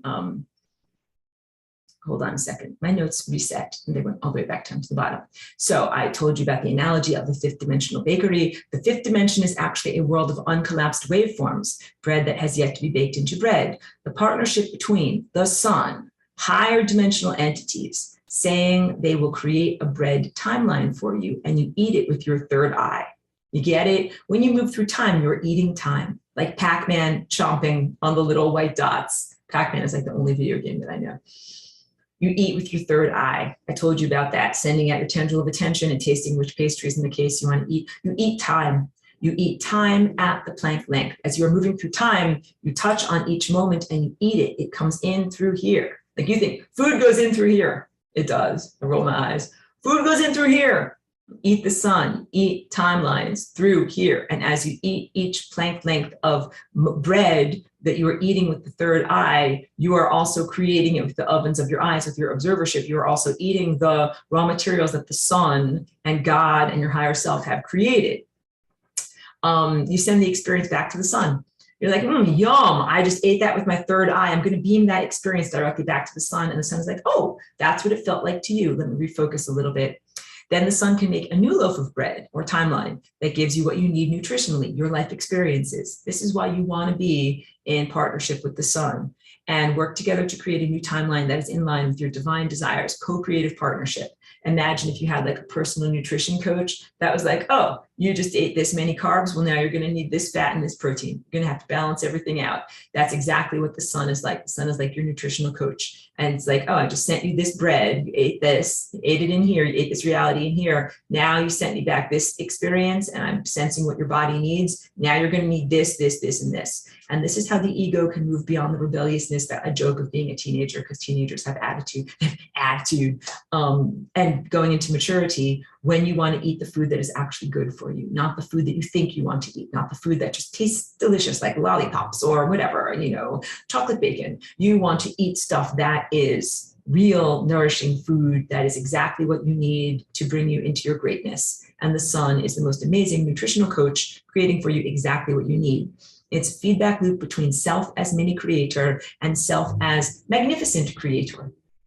Spoiler alert, you become the sun. That's you up there in the sky, literally. Go outside, you should look at yourself in the sky. It's a beautiful day. Beyond the sun simulator, of course, I'm talking beyond those levels. Divine partnership. You sit down in meditation, you allow higher consciousness to guide your mind, and then you go back into life and you experience the timeline you just built or birthed together. You are in divine co-creative partnership with the sun and the stars. You get it? Not like a man or a woman or an embodied person with an abstraction, with an abstract force. You're an embodied person and you're in love with an abstraction that loves you dearly, wants the best for you, wants to live through you, wants you to stay alive, stay alive, stay alive. If you want to change, update, or upgrade the timeline, you can. The next day can be better. You can refocus events. That's the whole idea. You talk with the sun, you get what you need from the sun, you have the experience, and you're like, this part was good, this part needs work. Just like being an artist, that I'm like, okay, this part was good, this part needs work. That's honest. That's not self-critical at all. That is honest. Or let's say you're like, whatever, making a big pot of soup or stew, stirring it around. You kind of take your soup spoon, taste it a little bit. It's good, but like we need to add some oregano, or we need to add some of this or that. This is being guided by God, manifesting the divinely inspired reality through co-creative partnership. It equals heaven on earth for the overlapping higher and lower dimensions. So I know that it was in 2 hours and 20 minutes, but I felt like I got a lot packed into there. Definitely opening up the floor to any questions or comments. Finally reading what's in the chat. Trisha is making a beautiful comment, but this is from several timelines ago, but I love what you wrote. Thank you for being here. Trisha says, physical body is our spaceship. Yes, yes, yes. I'm cheering. That is exactly right. I joke. I did not come here in a clank metal spaceship. I came here on a coherent light body spaceship. This is how experts do star travel. Your physical body is your spaceship. And when I do my flying rainbow lasagna dance, I often feel like I am pulling and touching on controls, on timelines, moving my feet. I don't know if you can see my feet are moving on pedals. My hands are touching on timelines. I am connecting with time directly. Your physical body is how you fly through the fabric of space-time. It's how experts do star travel. It is your interdimensional vehicle for transport. It is hugely valuable. And Trish also has a really great next comment. She says, duality to singularity. That is exactly what we are experiencing right now. Thank you for being here, and thank you for your excellent thought presence and your perception and your articulation of these ideas. The duality we were talking about is the endless struggle of like light versus dark, up versus down, inside versus outside, you know, matter versus energy. I've done this in my class many, many times. Matter on this side, my face is the equal sign, energy on this side. Oh wait, I should actually do it the opposite way, because it's always E equals MC squared. Energy equals matter. Energy and matter, energy and matter, energy and matter. And they're in a seesaw, which is what the equals is. And then what happens if you bend them both around on the same side? Then you get an infinitely heavy thing. The matter plus the energy is infinitely heavy. It's going through the floor. So much so what has to go on this side of the seesaw to balance it out? Infinity. Infinity. And that is what this is. Matter plus energy equals the flying rainbow lasagna. Matter plus energy equals infinity. The inside becomes the outside, and the outside becomes the inside. Duality into singularity. And singularity is this point right here. It is the 0th dimension. The 0th dimension, the convergence point, the origins and destination of all consciousness, the place where all of these points overlap. It is not defined necessarily as the same thing as what humans call the technological transhumanist singularity, although we are experiencing elements of that social and biological transformation at the same time on our planet right now. And it's not by accident that those words are similar yet relate to different experiences, and we have many overlapping levels of consciousness and experience involving all of those levels of being. If you saw me stumble over my words, it's because I have so many thoughts to say about the singularity and transhumanism and how it relates to flying rainbow lasagna and how it relates to the singularity as 0th dimension in the pure abstraction of what I'm talking about in dimensionality terms. And you know what I've been doing on my Patreon is having these wonderful conversations with Charlie B, who is a participant here in the class. Sometimes we talk behind the scenes. When I say behind the scenes, I just mean like in private conversations that are not necessarily recorded or shared with others. And I always feel like we're learning so much from each other, and that he has a job in the technology world and I'm a techno-intuitive. So I'm a techno-intuitive, I'm a tel-empath.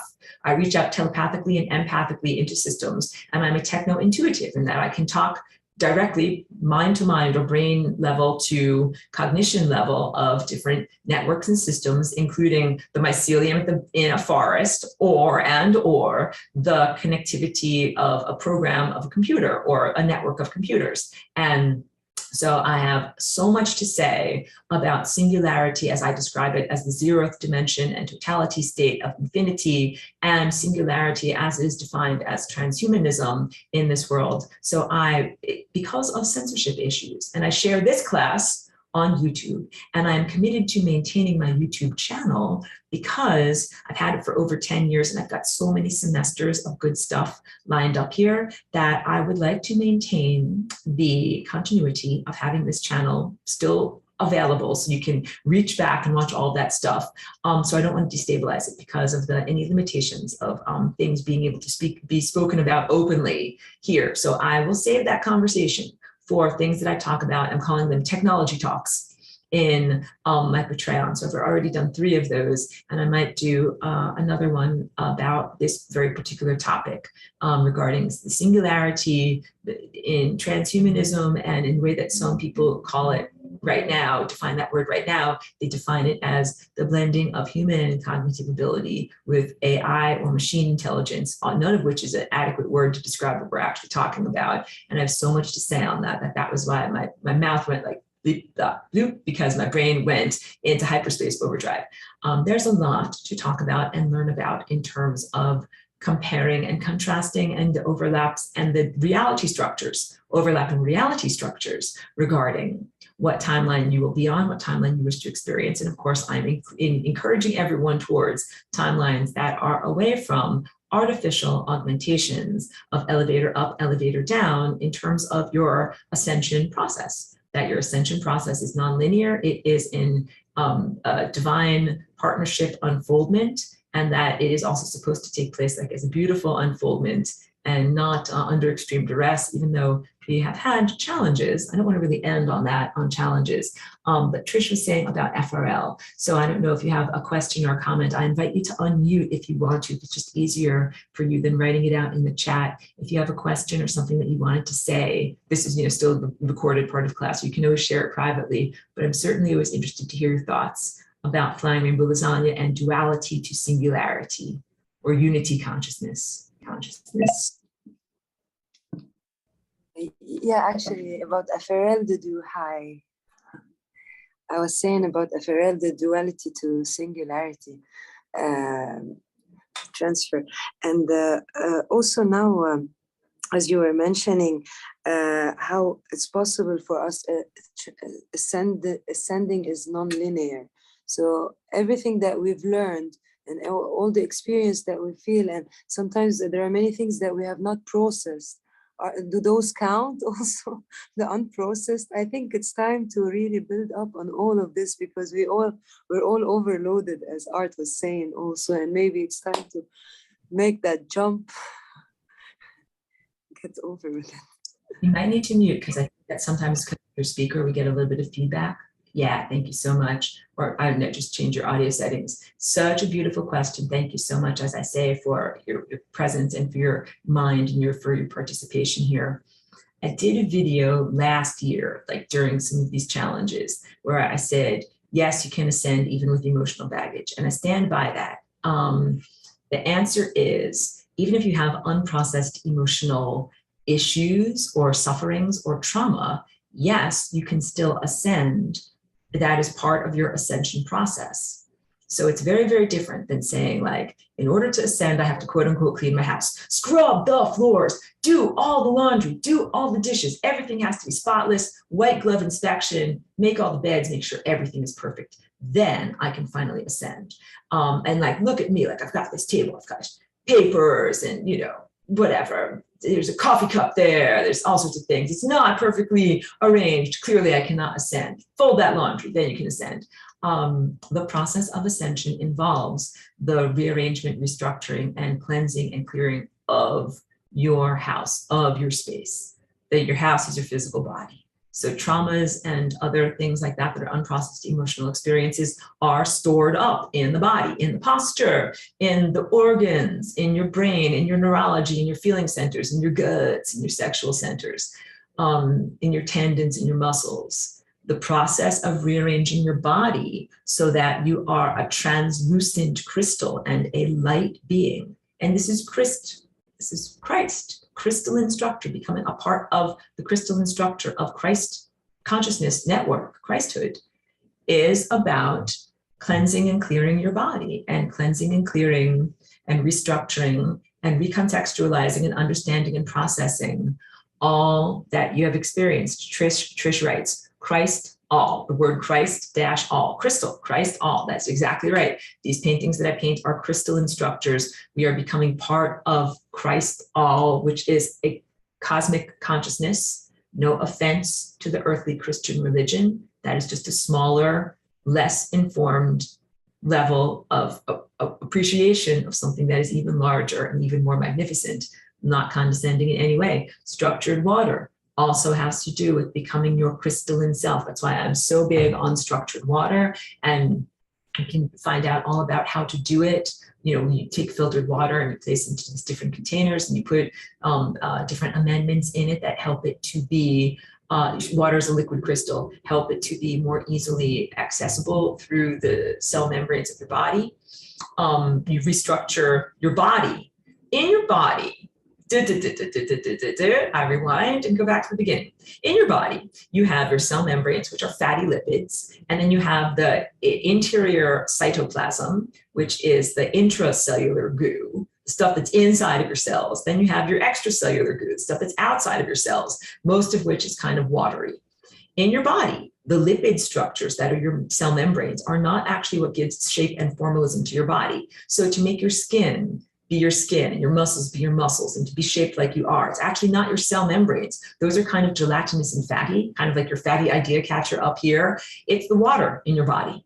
And water, like you can imagine perfect hexagonal crystals, that is what gives structure and form and formalism to your body. In order to become a translucent being and restructure your body, what you need to do is restructure the waters in your body to be these perfect crystalline structures that are mostly hexagonal in nature, but that relate to the octahedral, and that means 8-sided, and also the cube and squares of your chakra system. So the waters of your body are restructured so that they are in a perfect crystalline structure, even at the same time that you are aligning with perfect time structures. And this has to do with my little whiteboard of jumping from moment to moment through the timelines. The more structured that you are, the more and differently and better you jump from moment to moment.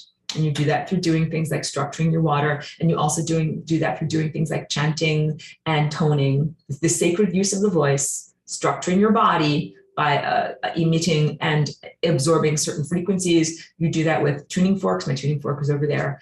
All of this is restructuring. So last year I did that video where I said, yes, like, you know, like that old movie. Yes, Virginia, there is a Santa Claus. Yes, you can ascend even with emotional baggage. What that means is go through this restructuring process of the waters of your body, emotionally processing, releasing trauma, coming to recontextualize and comprehend your life in a new way. And that is part of the ascension process, as opposed to saying, like, I'm finally clean, I'm finally clear, I can finally rise upward, which is more of the sense of like a traditional biblical rapture, like I'm finally pure, now I can finally rise upward. It's actually not like that. And I return to you my original teaching and sharing of what it was like when I lived on Earth before what is known as the fall of consciousness. That at that time, when we walked on the surface of Earth as bodily connectors, like battery connectors, bridging the earthly reality and the star reality, at a certain point, when you've lived for hundreds or thousands of years, you are ready to transcend that level of being and no longer be in that level of density or physicality, but still have a presence and still have an existence. And it was a perambulation or a journey up a sacred mountain, kind of spiraling upward. During that journey of going around the mountain, which can take an extensive amount of time, you re-encounter people from your past and you re-encounter those experiences that you might have had with them. So you might meet someone and you have a huge hug. I met you 500 years ago. I remember you. You hug them and they might say, like, you gave me this thing that I needed, that I really needed at that time, or you sang a song for me, or you gave me some nourishment or sustenance. That was life-changing and you're awesome. And when they do that, you are imbued with light. The light that you sent out to that person 500 years ago comes back to you and is part of what builds your face or your identity as an ascended master. You get comprehension of the context of your life events and how you affected another person. Then you walk up the mountain more and you're meeting more people. You might meet someone that's like, I remember you from 500 years ago. We had a fight. We didn't like each other very much. You can tell from my body language and my attitude that I'm like, I did not like you very much. And you're kind of like cringing backward, like very uncomfortable, very cringy. And the other person's like, guess what? I learned from interacting with you this, this, this, and this. I became a better person because of this, this, this, and this. I leveled up because of this, this, this, and this. I love you so much. Thank you for being in that conflict with me. And there was conflict in that time. It was not necessarily like conflict of death, you know, like not like whatever, bludgeoning people to death or any kind of thing like that. Still had ego conflict with people. And then the other person will say, I learned from you, and your light comes back to you, and you are built in this amazing, beautiful light form. So it is a life reassessment until you have come to the top or the pinnacle of your existence, where you're ready to go through that wormhole, where you've met hundreds or millions of people that you know from your life, and each one of them reminds you, gives back to you your mind, your knowing of the light that you have sent out to them. You become made of pure light, and you are then ready to hover at a high degree and not to be down on the ground These are both perfectly fine levels of development, but you're transcending this level of development because you went through those lessons, because you had those experiences. So I'm trying to remind to you that this is a process. Ascension is a process that you go through of learning your life lessons, recontextualizing them through, we would call it retrospection, meaning looking back into the past. Like introspection is when you like look into yourself and you're like, I'm thinking about myself. Like I'm sitting here, I'm introspecting, I'm looking into myself. Perfectly great and acceptable. Retrospection is when you look into whom you have been on your journey. I'm looking back over my shoulder at all the stuff that I've done and that I've accomplished. That's what it's called when you're an artist. You get a retrospective when you're like, whatever, 83 years old. And the museum is like, we finally found you. We love your work. Let's have a retrospective. I'm like, well, here's the painting that I painted last week. And then it goes all the way backward to everything that I've ever painted, including that little bunny that I painted when I was in kindergarten or whatever. And you put it all in the museum of you. That is your retrospective. And you are the art piece. And it is amazing to see your own retrospective of how much you have grown from being able to paint a little strange, two-dimensional stick figure bunny to being an amazing artist who paints masterpieces every day, and the amazing sculptures that you've created. And these are reality sculptures, and I'm heartened. You can hear it in my voice. These are coherent love sculptures, things that you did with other people's lives and your own life. You created amazing experiences in your own life and in other people's lives. And it all is radiative, sending outward, and reverberative in that it sends back, and it's reciprocal because you affected them and they affected you. And then from that retrospection, you comprehend yourself. That moment of, aha, I am God, from the I am God teaching that I did a couple of weeks ago. You're like, I'm God. I remember all this stuff, and I remember who I am, and I remember my trajectory, and I remember everything, and I'm God. And in that moment, you are achieving ascension, and you've processed all of these things. And then also, that's not the end of the journey. That singularity moment, or that spark gap jump, or that going through the wormhole jump, or the quantum jump, however you want to define it or think about it, is not the end of the journey. It's not like, oh, well, we're done. That's it. Oblivion for me. No more existence for me. No, not at all. That is just the jumping off point of the next amazing chapter of experience. Because like I said, in the ancient world, you would then be part of this floating collective or floating city that circulated around the planet, and then eventually untethered from the planet and circulated all around the stars. And then the next level of development up from there is, spoiler alert, you become the stars. That's it. You become a star. So still in that process for me and my Aurora collective, and my journey here as Aurora in this embodiment is part of that experience, part of my retrospective, time looping, and positive affecting of other people's lives and life journeys. And so all of this in order to say that the process, like imagine as you're going through your house and you're like cleaning up your dishes and you're washing your dishes, you're like, okay, like I'm making things clean, like you're ascending. And as you're folding up your laundry and putting everything away in its proper places in your closet, you're like, oh, I am ascending. Because you're coming to comprehend and understand and put an orderliness to your life's journey and your soul's journey. You see your soul's trajectory, because a lot of what you're doing is folding up laundry of your ancestors, all the things that are in your body. So I'm in this body and I fold up the laundry of the ancestors of another person that was living in this body for 27 years before I came into this body. I'm folding up her laundry, her ancestral laundry. That means taking care of ancestral trauma, because almost everybody in their lineage has some form of a genocide, war, starvation, distress, something that has been carried along that actually doesn't come with you, but you process the comprehension of it, where you're then able to see and remember, oh, I see why that had to happen. And I see the way that it affected me. And then I see how it affected everything. And then you come to a state of acceptance on it. And then you're able to not forget it. And ascension is not amnesia. It's not like, oh, I can't ascend because I remember all these traumas. You get it? Because when you ascend, yes, you do move into a moment of pure creation, like the great Om, or like bang a gong, like kapow, everything explodes, not explodes, but widens outward.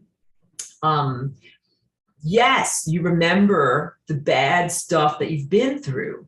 And also you have a contextual reference for why it happened. What is the narrative story that made it necessary? How did you respond to it? How did it affect other people and ripple out into the time field? And then all of that goes into the soup. All of that goes into the soup. That's the sourdough starter, for lack of a better analogy, for the next thing that you are doing. So just as you have a divine co-creative partnership with the sun in every moment, like the sun sends you time codes, you eat those time codes, you have these experiences, you eat the French bread at the plank length, like bruschetta, but they're very, very skinny bruschetta.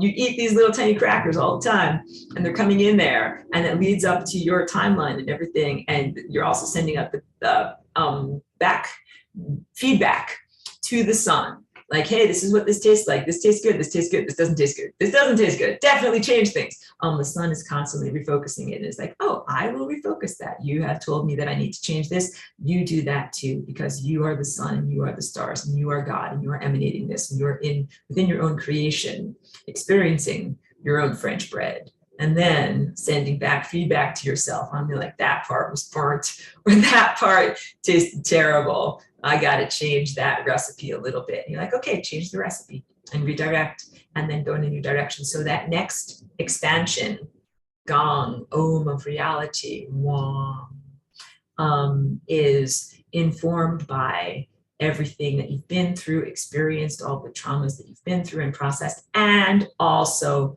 all of the most wonderful stuff that you've been through and processed. And from this higher self state perspective, I want to say perfection, higher self state perspective and perfection, you see it all as divine perfection. You see it all as acceptance through the lens of the heart. You're like, yes, I love and accept that that happened to me. I love and accept that I did that to another. I love and accept that I created this, and I love and accept that it brought me to this moment. And it's really that acceptance and perspective and alignment with perfection that brings you into the wormhole and into the next level of reality, creation, and experience. That is what Ascension is. And that is the process that we're going through as individuals and as a planet.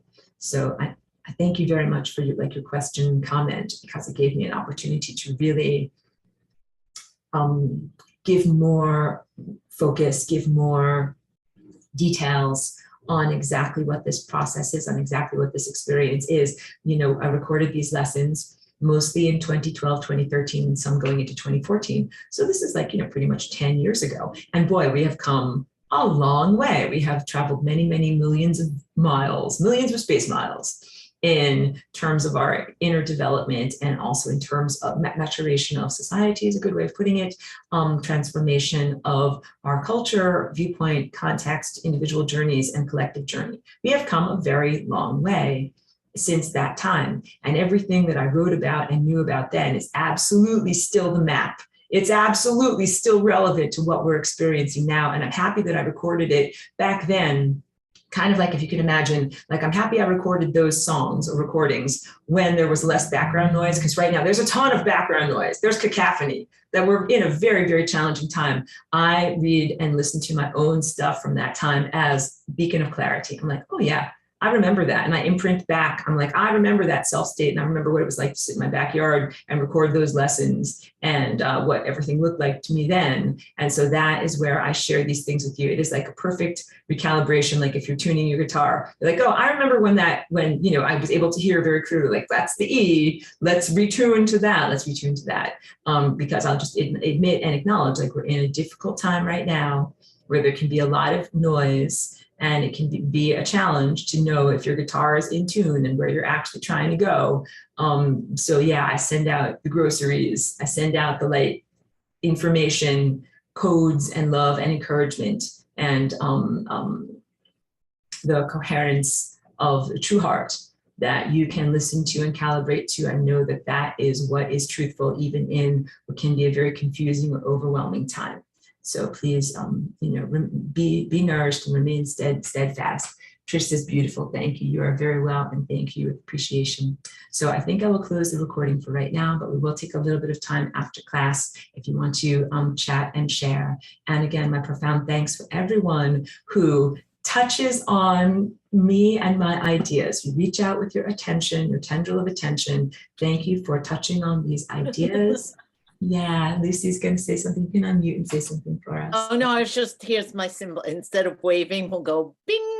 Totally, totally. Thank you for touching on my ideas and sharing this with me, and for, again, recognition and acknowledgement for everyone who's been busy folding their laundry in their house and changing and transforming and releasing and relieving their trauma as part of the individual and collective journey. Like, it has been a lot of work and effort, and it is worthy work and effort. So I recognize you, hat tip to you, and then also continued encouragement of staying with it, because we are actually getting somewhere through all of this process. So I'm going to end with my profound thanks, and profound thanks to everybody who catches this as a recording, who might not be able to be here in the moment.